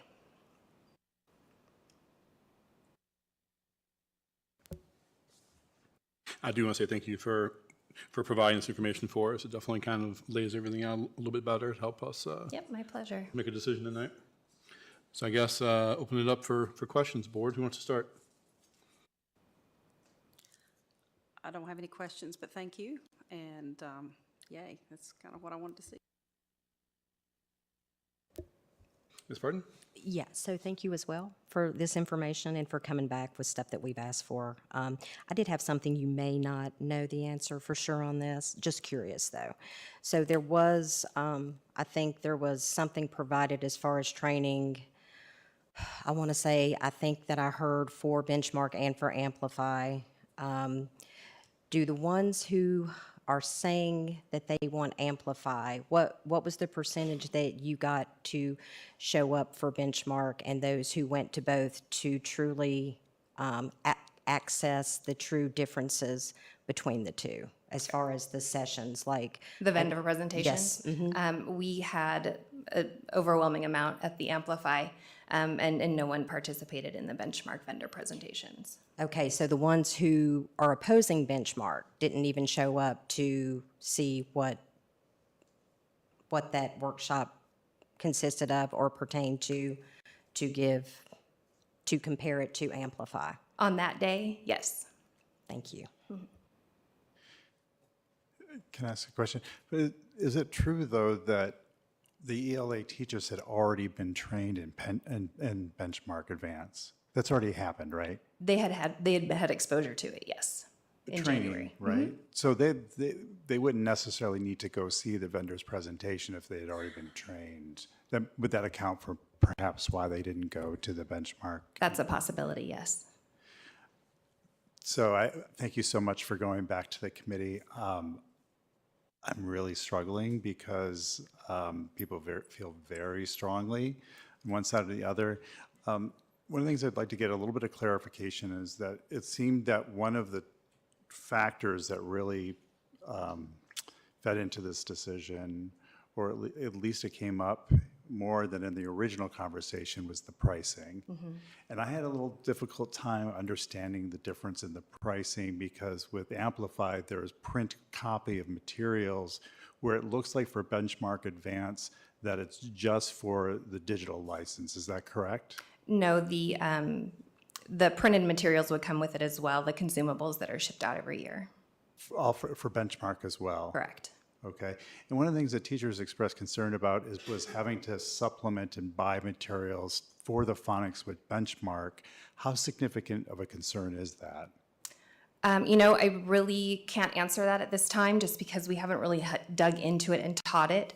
Benchmark is also constantly upping their game. They're revamping the phonics piece of it. So we really haven't seen the actual current, what the vendor called a 2.75 version. So we would have to dig into it over the summer during curriculum meetings or at the beginning of the school year to really figure that out. Okay. Because Amplify, the pricing is much higher, and I was like, what accounts for the difference in the pricing? And there's steep discounts. I'm assuming, because we have a contract with them now, that isn't going to be... Benchmark? Right, with Yeah, Benchmark. yeah. That's not carrying over, and that accounts for any difference in the pricing? Not that I'm aware of, no. Okay. So how do you answer the teachers who feel very strongly about the phonics piece, because the whole point of VLA is to reintroduce and reinforce phonics, and we've got teachers out there saying that Amplified does what VLA wants us to do now better. What do you say to those teachers on that point? I think their coined phrase for me lately has been, we're going to do the best we can with what we've got, right?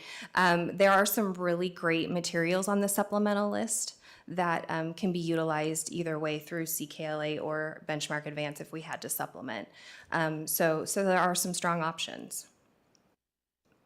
That doesn't quite answer that particular question, but I appreciate it because you're in a difficult position. So with Benchmark Advance, we're kind of putting in faith that they're going to just continue to develop the phonics. And does it make sense to have a shorter contract so that, because I think the original proposal was that discussion was to extend Benchmark that contract for 2 years. And when I know in other environments, for instance, at Virginia Tech, you might pilot, like before just introducing something across an entire division or organization, you might pilot it. Is that a possibility? Because you've got all these teachers who want to amplify and say, this is what does phonics better, but I understand the reasoning for going with Benchmark, and so this is a very hard decision.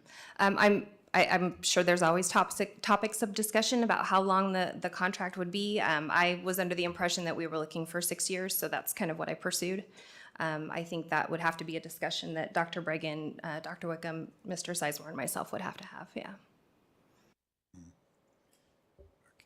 Okay, I'm still thinking. I don't want to monopolize, though. Thank you. Ms. Franklin?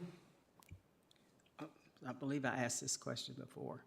So there has been training, or should I say development, for folks to use phonics and to use supplementary materials to make sure we're getting that piece fulfilled, right? At this time, not that I'm aware of, but there will be if that's something that we need to do, yes. Okay. So since there seems to be, especially with our K through 2 folks, that is a piece that they really want to focus on, maybe that's something we need to put in place so that we can help them understand we're listening to them. Absolutely, and that's actually something that I kind of had on the docket for tomorrow after today's decision is made, just to kind of start working on if that was something that we needed to do. So it's definitely on my radar. Thank you. Absolutely. So to Ms. Parton's comment, teachers attending the Benchmark Advanced presentations, my understanding is that there was significant amounts of PD that were already scheduled prior to those presentations?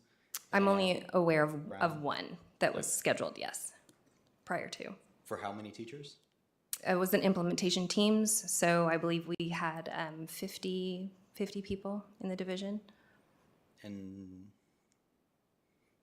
And that number is probably, it could have been more, I'm not quite sure, I don't have that data right in front of me. okay. So of the 138 people that voted in Amplify versus Benchmark, potentially 50 of those were not able to attend because of PD.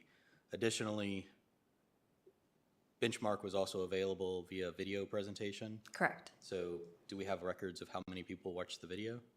Yeah, it's in the data that was shared with you guys. One of the questions on the survey was, did you view the data for Benchmark? Did you view the videos for Benchmark? Did you view the videos for Amplify? And Do you happen to know the distilled number? I can look it up for you.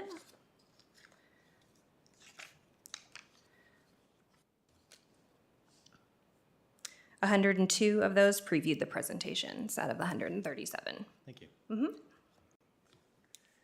So just to run the numbers, because I mean, 60% to 40% seems like a huge amount. This is 13 people voted for Benchmark and 20 people voted for Amplify, a difference of 7. The teachers that voted, 138 teachers voted, 92 voted for Amplify, 46 voted for Benchmark, a difference of 46. A difference of as many people, teachers, voted for Amplify that voted for Benchmark.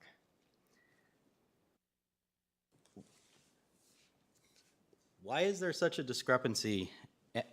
And why would the committee request us to vote against an overwhelming majority of our teachers? I can only suggest that you read the responses that they wrote that's attached to the agenda. That would provide the feedback of what they got back from their teachers. From what I understand, every committee member went back to their schools. They had conversations with their teachers, with their staff, and came back and shared their responses. Okay. I'll be voting with our teachers. Thank you. Absolutely. So, Thank you. I've got a few questions here, I guess, if I can get them all straight. So I just want to follow up on a question that Dr. Guthrie asked. So he asked if all the teachers had already taken the training for Benchmark Advanced. And I think you said yes. I just wanted to clarify. And I need to clarify that. I would not say all. Okay. I would say we had established implementation teams, so there are people from each school that have seen Benchmark Advance. Okay, right. So it would make sense if they had taken benchmark training, right? I would hope so, Mhm. right? But the advanced training, I wanted to be clear on that. So looking at the costs a little bit, I'm not sure how involved you were in the build up there, but there's some pretty substantial discounts that we're getting through benchmark. It appears, if I'm reading that right.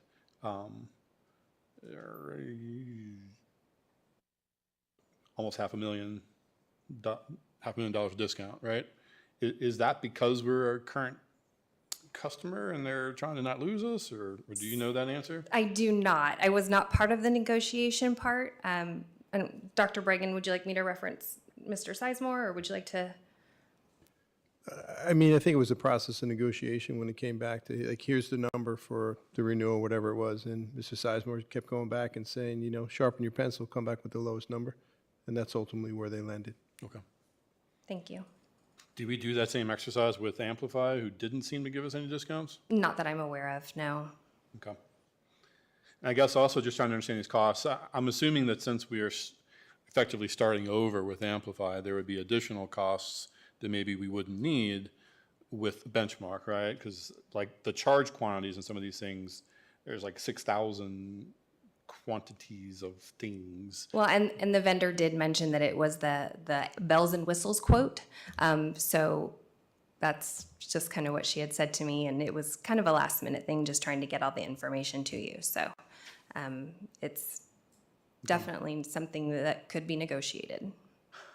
I mean, I guess for me as a board member trying to make sense of this and decide on a vote, if we have a best offer from one and not the other, it's kind of apples and oranges to make the decision, because for me, cost is a big driver. I'm sure it is for some of my colleagues, right? I was actually wanting to know, not to interrupt you, Chair Hudson, how are we paying for this? Just curious. If this is the route we go, how are we paying for it? Where's that money coming from? Especially when we're hearing from our community, we're hearing from the Board of Supervisors, and to spend our money smart, and we've got these kind of figures, yeah, I don't think if. Well, that's my point, though. Like we're spending money either way. I feel like we Yeah. made them sharpen their pencils. We made one company sharpen their pencils, and we haven't asked the other company to do that yet, right? So it's a little bit hard to make this. It's a little bit challenging to make this decision, because I don't know that we've got the best quote for the one. Chair Hudson, on that, is Mr. Seisman, sure I'd ask him to come up, because I don't know that he didn't ask Amplify to do that. You did not? Okay. I didn't know that. In my expectations, everybody brings me the sharpened pencil. And I will take full fault for that, only because it was we were on a rush timeline to get that to you guys, so it was kind of a last minute thing. So I do apologize for not getting It's that fine. done. Let me get one more thought in, and then we'll keep going. But I mean, again, I'm struggling with this as well, right? Because we have overwhelming numbers from our teachers going one direction. We didn't get a lot of community response, but the community response that we did also leaned. I was happy, yeah, definitely with 11. I think that was great. Lean with our teachers, but also I look back at the rubric that I assumed that the committee did, and I just find it hard to believe that not a single category is rated in favor of Amplify. Every single category is rated in favor of Benchmark. I mean, unless I'm missing one. I scrolled through it quickly, so I just, and if they went back and talked to the teachers who voted overwhelmingly, it just doesn't add up to me. So I'm not really answering anything. I'm struggling here. So we can keep going around. I think some other board members have follow up here. Ms. Bond, do you have anything else? How many teachers are affected by this curriculum?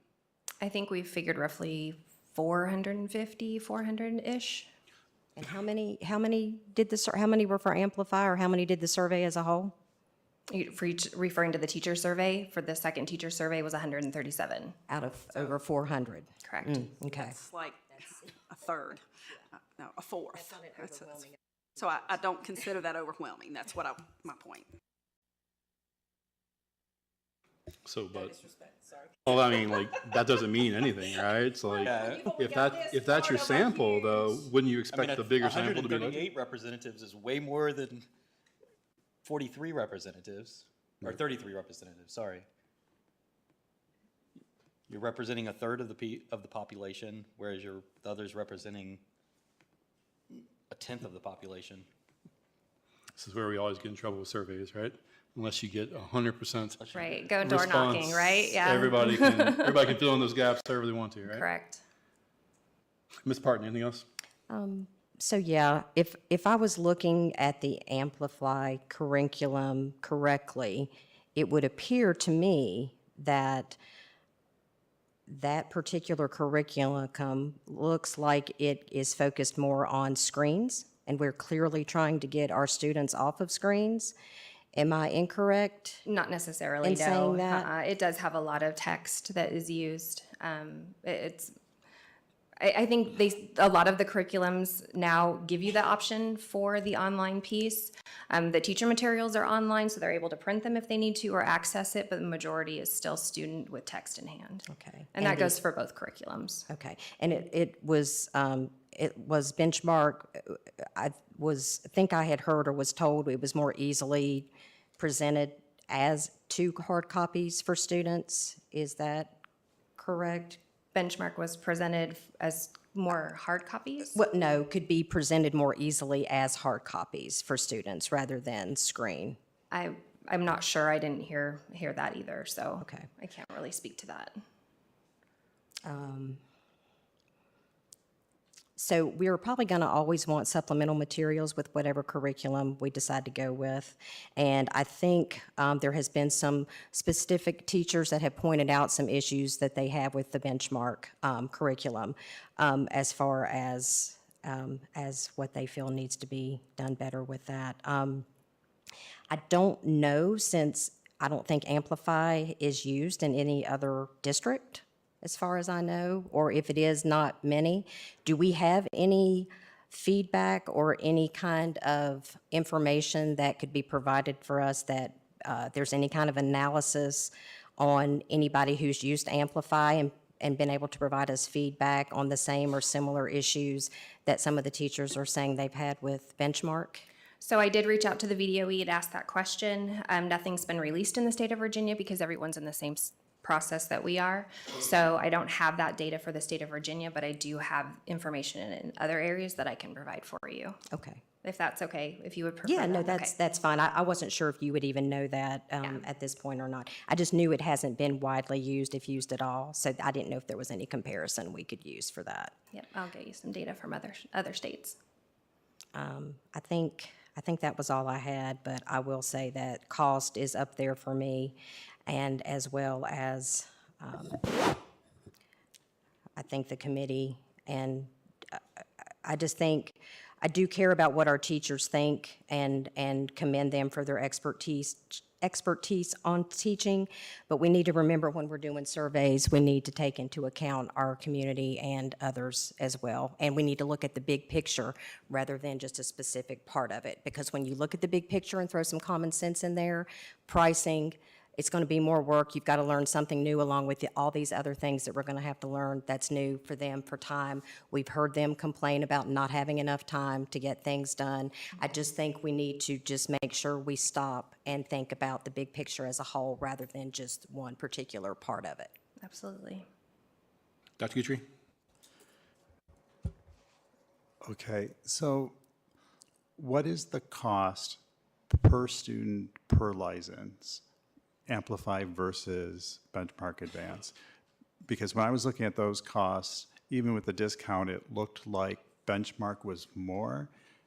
And I think, can you help me understand why with Amplify you wouldn't have gone back to sharpen the pencils and say you're competing for a contract? Why? Because, and I'm asking this question in part because we know, you knew going into that meeting that there was a division here, and we asked you to, okay, help us with it. And I actually did read all of the comments from the committee, and multiple members of the committee said that they were going with Benchmark, and one of the things they mentioned was the cost. Correct. So somebody could look cynically at this process and say the administration put their thumb on the scale because they came back with a much better number from Benchmark Advance, which you could say, well, that's what they wanted. And then they got this contract, the price from Amplify, the original contract with all the bells and whistles, so you can't compare the actual costs. So I guess I'm a little frustrated that the administration knew that there was a division and didn't do the same thing for Amplify as they did for Benchmark to get the lowest number. So originally, when I was asked to get the quote, it was the day before the documents needed to be submitted for the board. So that original quote was a 24-hour process, which is why it wasn't negotiated. And to be honest, the reason it wasn't negotiated in the last 3 days was because it was more about instruction rather than the cost, I think, was something we were trying to push with the teachers. Kind of, don't worry about the costs. Let's worry about the implementation here. Let's worry about what's best for instruction and what's best for kids. So again, complete oversight on my part because that wasn't my focus. My focus was the teachers and the students. Yeah, but in the conversation, it definitely, like, if you look at the comments, a number of them had mentioned that the cost. You're absolutely right. And so it's putting us in a difficult position because we've got all these teachers out there saying, we want to Amplify, and there's just a handful of teachers. And one of, a big factor for them was the cost. And we're not comparing equal contracts here. So I don't actually know how to make this decision with the information that I have. And the comment that I had made was also shared with the committee during the committee meeting, and Mr. Sizemore reiterated that as well, because some of the questions were about the cost, and we wanted them to know that that's not your problem, right? That's mom and dad's bills. That's not ours. Just worry about what you think is best to support the science of reading. You worry about what's best to support your kids in your classroom and what's going to work best for you. So I just different lenses at that point, I think. And again, I apologize for that.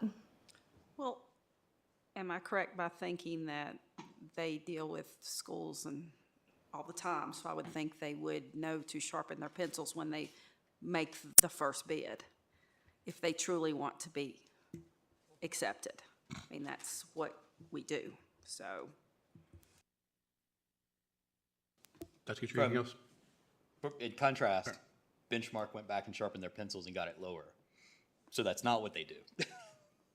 Okay, but Amplify could have done the same thing, could they have They weren't not? given the opportunity. This opens up a lawsuit. Do what?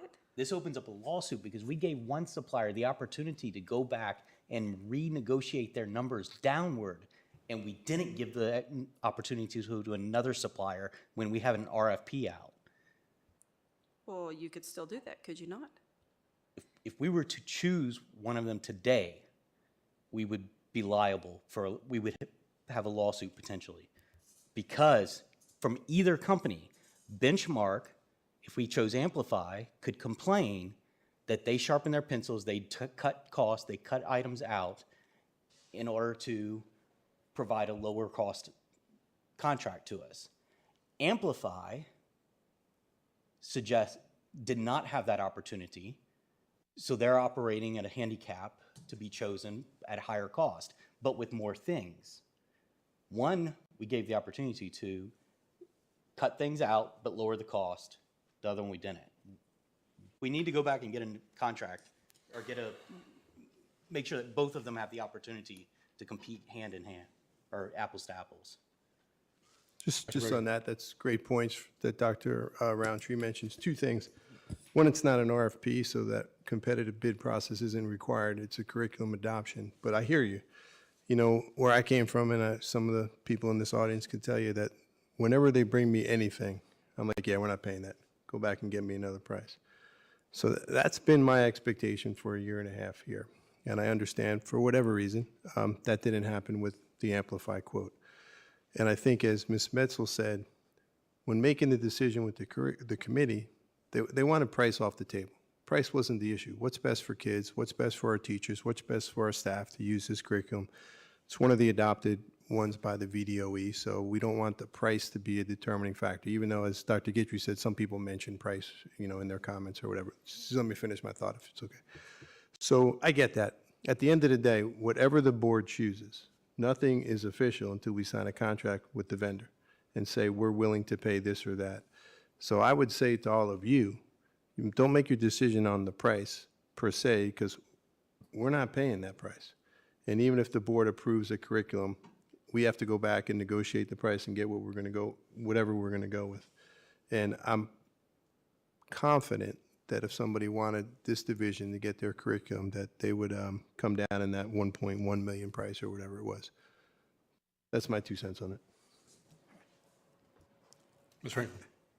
Okay, so I was ready to make a decision this evening until I heard the issue around the pricing and the opportunity that wasn't given, because that's a problem for me. Even though I absolutely agree, we need to be doing what's best for our students, and I appreciate you all conveying that to our teachers. But when I get a presentation in front of me, despite whatever further negotiations there may be, I don't have the information that I need, even if I say, I don't care, I'm ready to pay a little more for what we need. So that's a big problem for me. So my question would be, what's the timeline to be able to approve this so that you can get things rolling? A month ago. No, Last I'm month. just kidding. I'm sorry. As soon as like today.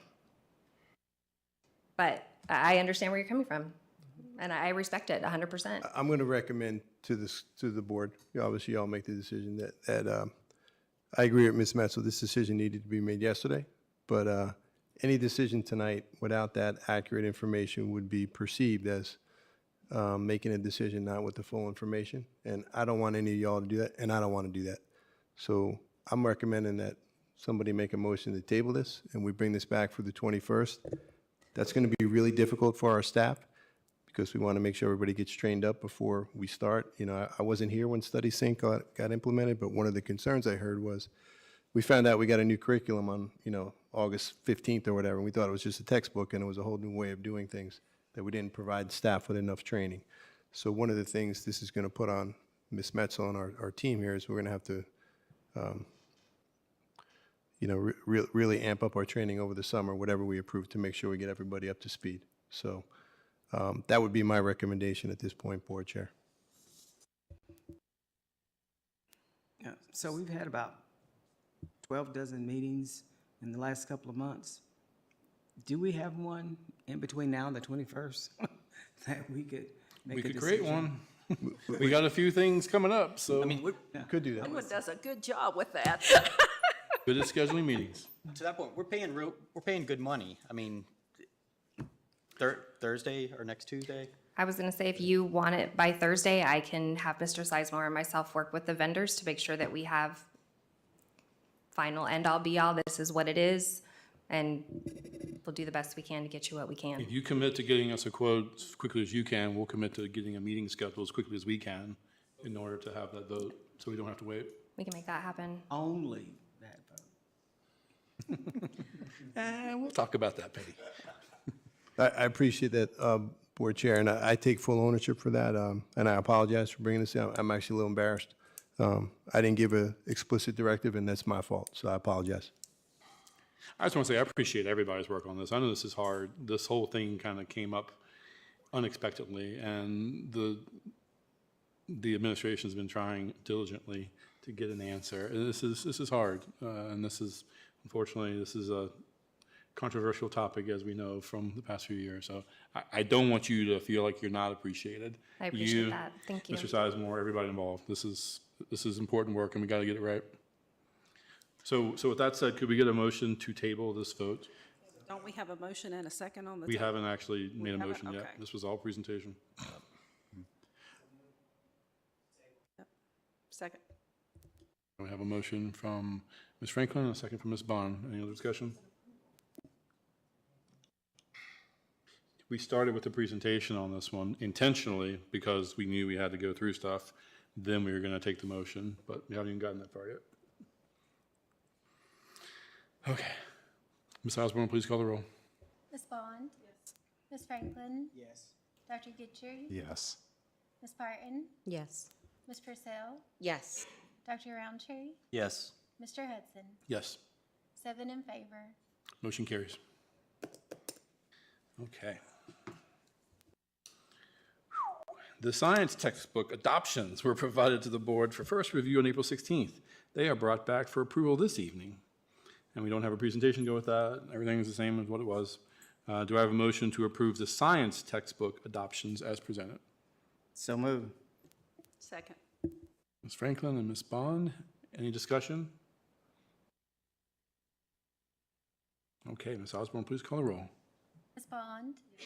Ms. Franklin? Yes. Dr. Gitchery? Abstain. Ms. Parton? Yes. Ms. Purcell? Yes. Dr. Roundtree? Yes. Mr. Hudson? Yes. 6 in favor, 1 abstain. Motion carries. All right. Next up, Adam Simpson, the Director of Secondary Education, will present the process and timeline for the adoption of new textbooks for science elective courses to be implemented in the fall of 2024. No action is expected tonight. Good evening. I'm presenting on behalf of MCPS Administrator of Science, Tony Deibler, who proposes the following process and timeline for the adoption of new textbooks for additional science elective courses to be implemented in the fall semester of 2024. This timeline includes textbooks for 5 electives, including Chemistry 2, DEAP Biology, DEAP Chemistry, AP Environmental Science, and AP Physics. As the timeline states, the plan would be to bring the recommended materials to the board on June 4th for a first reading, and then back again on June 18th for approval. Board, any questions? I have a question. So part of the reason we just did what we did with the ELA curriculum was because we didn't follow the Code of Virginia on the textbook adoption. So has the committee already been formed, and is that committee going to be approved by the school board to follow the Code of Virginia? On the timeline, you have the committees listed for each textbook, which included a parent and an administrator and a teacher. So those members are listed on the timeline. Right. For each course. So I guess I'm a little surprised that, the reason we just did what we did was to follow the Code of Virginia. And so rather than to do that moving forward with textbook adoptions of various types, we're just reverting back to a process that's not sanctioned by the state. So I'm just a little surprised by that. I do think that you can correct me if I'm wrong, but for these textbooks, we're talking about courses that are really taught maybe by one teacher at one school. It's not the same as a huge adoption as we're talking about the elementary level. So these are smaller adoptions, and so the committees are smaller in nature because of that. Right. I understand it's not, but basically the law of Virginia says that for any textbook that's adopted by a division, excuse me, they have to go through the state process, the same process. So it doesn't matter if it's just one, if you're adopting a textbook for a division, you go through the textbook adoption process. So, yeah. It was my understanding that we were following that process. So is there a certain part that you're recommending that we revise based on what's proposed tonight? Well, those committees are supposed to be approved by the school board because they're school board committees rather than superintendent committees. That's the way that the textbook adoption process in the state code goes. So it's fine. I'll just abstain.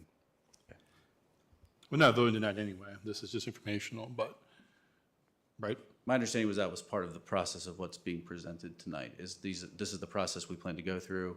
Do you approve us moving forward with this plan? Okay. The agenda doesn't have a vote for this. This was just you presenting the timeline.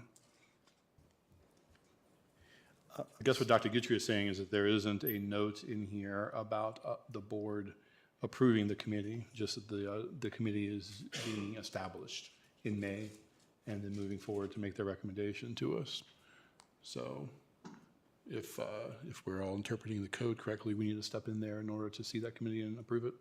Yeah, Superintendent Bregan, can you change the process that you're doing for textbook adoptions like we did with the ELA to follow the Code of Virginia? It's just one extra step, but it also is, it's just what we're supposed to do. We could definitely review all that, and I'll talk to the team tomorrow. If I heard you correctly, because there are several different books for small classes, and there's a committee for each one. So we would need to have the names of all those committee members, right? Yes, and I believe they are listed on the links provided in the document. So maybe it's just if you go up by committee members, they're listed in there. Yeah, there's a name of a parent, teacher, administrator for each course. Maybe this just needed to be on the agenda differently as an actual action tonight for us to vote. It's definitely our intent to match the process that you would like us to go through. Of course, right. This is structured as just informational. There isn't a vote associated with it, so.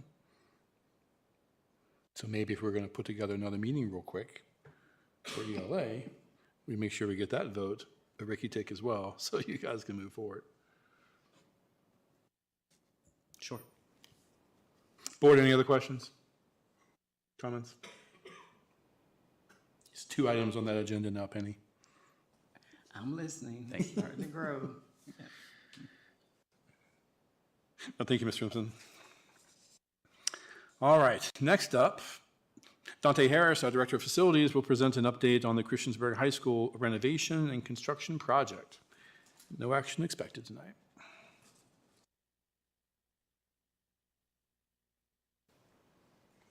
Always got people with them. This is going to be good.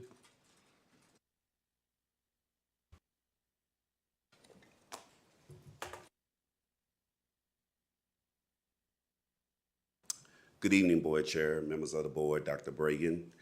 Today, we, MCPS Facilities, will be presenting the update to the Christiansburg High School project, renovation and construction project. Today, I will be presenting along with Mr. Randy Campbell, who's our project manager. We have Mr. Philip Hash, who's our environmental health and safety person. And also, we have a new person within our group, Mr. Timothy Shepard, who's our new project manager. He may also fill in for Mr. Randy Campbell with the project.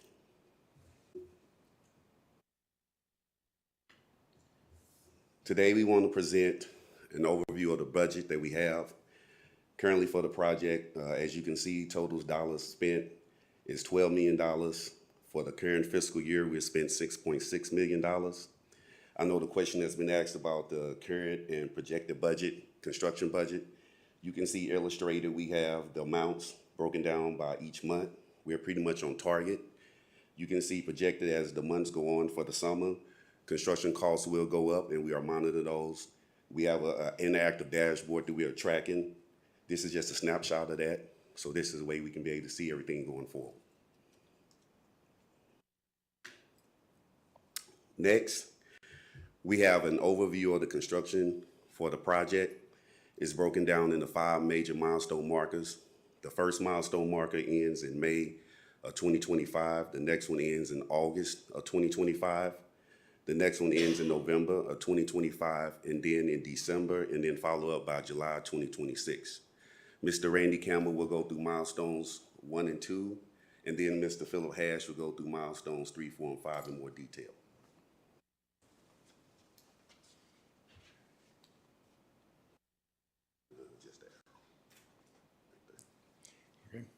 Okay, on our milestone 1, which we've already started the new classroom addition, and it's going well. We've also got started on all the footings on the other end of the building, where the cafeteria is and gym. Starting this summer, we'll be working on the existing corridors, which we're going to tear the ceilings out where we can run new chiller pipes, new hot water pipes, new domestic water, and electrical to all of our new switchgear panels. Okay. And the new addition cafeteria will not, the first part will be ready with classroom wing in May, and then in July we'll have the administrative area and the new cafeteria and all that ready next year. Okay. These were just some photos that we had taken of the construction as it progressed along, being demoed out.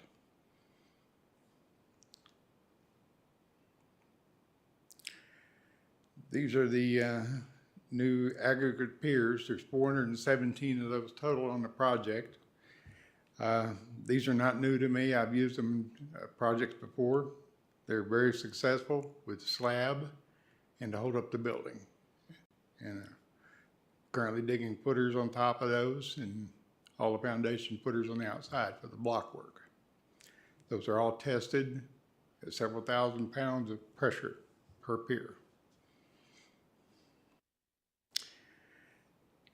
This is a snapshot of what is going to be for Christiansburg High School. There'll be a 2-story building up there by the time we come back, probably in the summer. So everything comes back good. We're sticking steel in the air. On our second milestone, we've broken this up into a couple of categories. Category 1, a quarter renovation. We're having to tear the ceilings out in several areas to where we can get all that piping run. And then there will be a second part of that renovation, which will be putting everything back. So we're gonna have some open ceilings and a lot of dust over the summer. We've got 2 structural areas of the auditorium and the main gym, which will start this summer. And that project will run the entire summer with nobody in that space. And next school year, we'll start on building up the dance floor, what we call it. And we've got to tear the sitting out of the auditorium, new wiring, new sprinkler system in there, new electrical lighting, new ductwork. Same as the main gym and the locker rooms. The flooring has to be removed, the bleachers, flooring has to be acclimated in there and replaced. And we have extended that a little longer on the 30 days because of getting the floor acclimated and tearing the scaffold up and putting it down. So,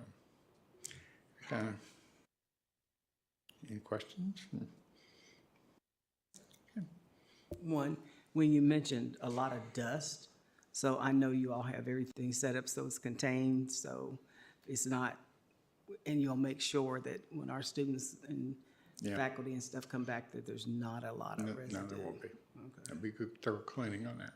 Okay, thank you.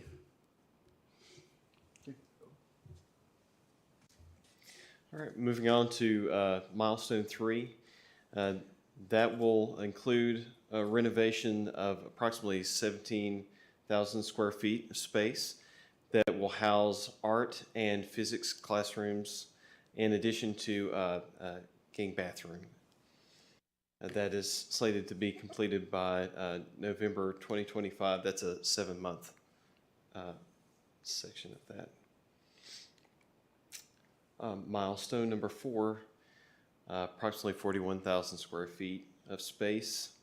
That renovation will include life skills classrooms, biology classrooms, chemistry, band, and music classrooms. And that is slated to be completed December 2025, a 7-month time frame on that phase as well. Milestone number 5. Again, approximately 7 months of renovation, 80,000 square feet of space. That will include a lot of the CTE spaces, so the medical and lab classrooms, biology and social studies classroom renovation, early childhood and pharmaceuticals, and then the CTE renovations, as you can see, will happen in the summer months to be completed when the students come back. That should limit the disruption to those programs. Are there any questions with those milestones? Thank you very much. I'll turn it back over to Mr. Harris if there are any further questions. Does the board have any other questions for our group? I have one question, Mr. Harris. Are we on time to ribbon cut on August 2026? As of this day, yes. All right. Good answer. I guess I will just ask though, and just seeing it broken out by the milestones is really helpful, and the square foot. It's a lot of square footage in that last milestone, right? I mean, that's, you know, in the software world where I come from, that's building a lot of that application at the very end, right? So I hope we stay on schedule because it's going to be hard to make up any time in that last milestone if we don't.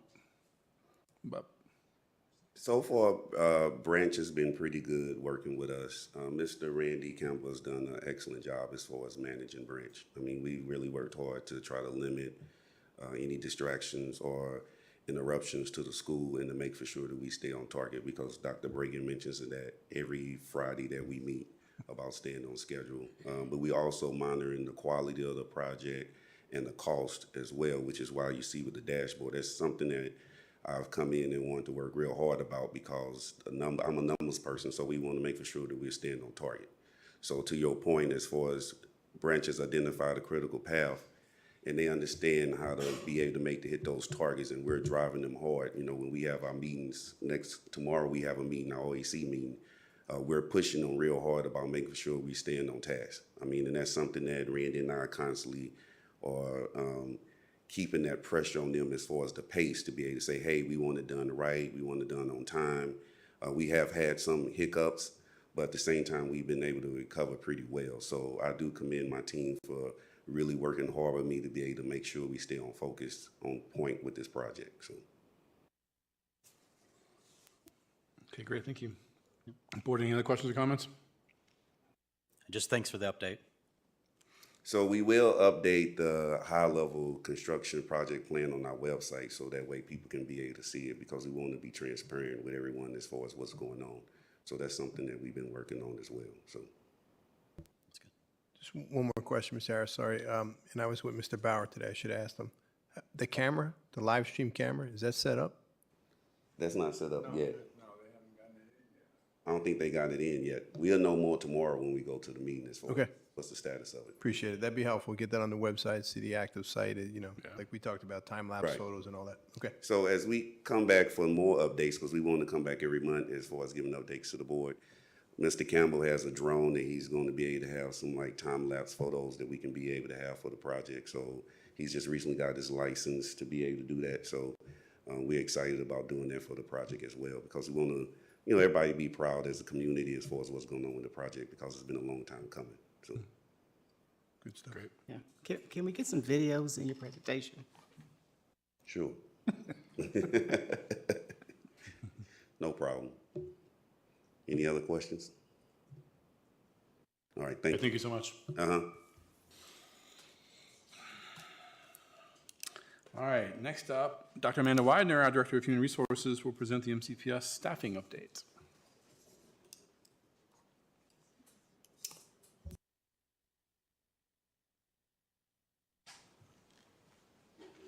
Good evening, Chair Hudson, school board members, Dr. Bragan. I'm going to give you an overview tonight of our existing vacancies in the school division, as well as our vacancies for next year that we are in the process of filling. I won't go into detail as I have in the past of our current certified vacancies, the ones that you see. I've shared these with you at the last several meetings, so these are largely unchanged. And with approximately 2 weeks left in the school year, these vacancies we're working on filling for next year. But as I think you know, we have substitutes, mostly long-term substitutes in place to finish out the year for those certified positions that remain unfilled at this time. I do want to give you an update on our current administrator vacancies. Both CMS and BMS had vacancies in the month of April that we have been working to fill, so we do have a candidate selected for CMS, as well as BMS recently did interviews and they have recommended a candidate. Our director of finance position, which became vacant about a month ago, we are in the process of reviewing applications and we hope to begin the hiring process to fill that position soon. Our most recent vacancy for administrators is our supervisor of payroll and benefits. That position became vacant last Friday. And so we will be looking to fill that position soon. I do want to let you know that while we don't have a supervisor there, we still have a payroll and benefits department that is very much intact, and we'll make sure that all of our employees continue to get paid on time. All right, I'll go through our current classified positions. We'll start in the area of facilities. As you know, this has probably been our hardest to fill area, with now 3 HVAC vacancies and 2 ground maintenance vacancies. So we do continue to look for applicants, but we're also trying to problem solve and look at some other ways in which we may hopefully fill these positions. Dr. Bragan spoke at the Joint Board of Supervisors meeting last week, talking about some ideas about possibly combining our efforts with the county to fill some of those positions. The HR department is also working with Mr. Harris. He has given us some ideas of how some restructuring that could take place within the department, in which money that has been allocated for new positions might be used to restructure the pay scale so that we can bring up the pay for some of those positions. So we are looking to problem solve so we can come up with solutions that will hopefully help us fill those positions in the near future. As you know, we have recently filled our construction project manager position. Mr. Shepard was just up here. The technology department has filled their last technician position, and they are currently working to fill a technology help desk position, which is their most recent vacancy. Our transportation department is ending the year in a fairly decent place with 2 4.2-hour positions that are open. All of our 6.5-hour positions are currently filled. We're excited that we have a candidate recommended for a mechanic position. That's a position we've been trying to fill for some time now. Still have 2 bus aide positions, and then we have a candidate recommended for the administrative assistant position in the transportation department. We continue to be in the hiring process for our executive administrative assistant board clerk, and we continue to look for a floater nurse position. Our special education para positions, we do have 9 vacancies, so we do have a number of those. Several of those, as I've told you before, are relatively new positions, and we do have 1 candidate recommended, and we have a preschool initiative paraprofessional opening. We have 4 lunch recess aides positions that are open. This is the time of year a lot of our lunch recess aides positions are filled by college students, so as college students end their year and sometimes leave the area, we do have some vacancies there. And while we were doing really well for a while, keeping our custodian positions, the vacancies low, we've seen a recent uptick with some new vacancies. So currently we have 8 elementary custodian positions and 5 secondary. But we do have a couple of candidates recommended, and Robbie Jones is working hard to review applicants and hopefully fill those positions as we move into the summer. And then, as always, I just want to give you a snapshot of our substitute information as we close out the school year. We currently have 530 substitutes. Our teacher fill rate for April was similar to March, down a little bit. It was 93% in March, 91% for April, but our paraprofessional fill rate is up a little bit. It's up from 46% to 48%. And then you can see it broken down by teachers as well as paraprofessionals by strand. All right, I want to move on to looking at where our progress in terms of our positions that we're trying to fill for next school year. So these are our certified administrator vacancies. Some of these I've referenced already, but we're in the hiring process for a coordinator of special education. That's a position that's been open all of this year, but we have started the hiring process, interviewing candidates there. We are also in the hiring process to fill the principal position at Margaret Beeks Elementary School. And we have a candidate recommended for an assistant principal's position at Price's Fork Elementary School. They recently conducted interviews and have put forth a candidate. And I've already referenced CMS and BMS. So those are our current vacancies for administrators and our progress in filling those positions. Moving on, the next slide looks at our vacancies for elementary. Again, this is for next year. So we have currently filled 11 positions. Most of those are classroom. Classroom is still where we have the greatest need. You'll see that we still have 5 positions that we need to fill for elementary classroom, and then others in areas like reading specialists, specialty teacher. We have candidates recommended there. We're excited that we have 2 candidates recommended for open school counselor positions. So we've done quite a bit of hiring in the elementary area. Again, we still have 6 open positions, and again, most of those are for classroom teachers. But we're in a good position now, and we hope to be able to have those filled by the start of school. Moving on to secondary, so we have filled 21 positions in our secondary schools. So that includes our middle schools and our high schools. We currently have 14 open positions. Again, most of the positions we filled are for core teacher positions, so that's going to be English language arts, math, science, and social studies. Our biggest area of need right now in secondary is going to be elective teachers. We're currently looking to fill a high school Spanish teacher position, health and PE position, and then we have 3 open career and technical education positions. And last but not least, special education. We've done a bit of hiring here. We have filled 8 special education teacher positions. In addition to that, we have 4 candidates that are currently recommended. That still does leave us with 8 open positions that we're looking to fill, along with 2 speech language pathologists and 2 school psychologists. So we have 12 open positions in special education. One thing that we're doing in our effort to try to fill these hard to fill positions is we are doing a recruitment fair this Thursday at the school board office. So from 3 to 7, we've advertised this. We're hoping it's on a walk-in basis. We're hoping that we will attract some candidates who will want to come in and interview, and so we're hoping that may be an opportunity for us to fill some of these additional vacant positions. But as you are aware, special education has been one of our hard-to-fill areas in certified positions. Do you have any questions? I do. Oh, I thought you were. I do have one question. Is general in nature, and it was brought to me by an employee. What do we do to recognize long-term employee? Like if somebody's been with MCPS for 20, 25, 30 years, how do we recognize them? Is there any recognition when people hit milestones working for the division? I know in the past, sometimes the MCEA has done pins for different years, like 10 years, 15 years, 20 years. I don't know if we're still doing that. I think it's a great thing to recognize because we've got employees who've been working for us for decades. And, We do. And it was a long-term employee who was talking about other long-term employees and they just wish that the division would recognize people who've been with us for, some for 30 plus years. Yeah. So I think it's a great idea. I appreciate that. Board, any other questions or comments? Thank you, Dr. Wagner. All right, thank you. All right. Next up is unfinished business. Board, are there any items of unfinished business? Okay. Next up is new business. Are there any items of new business?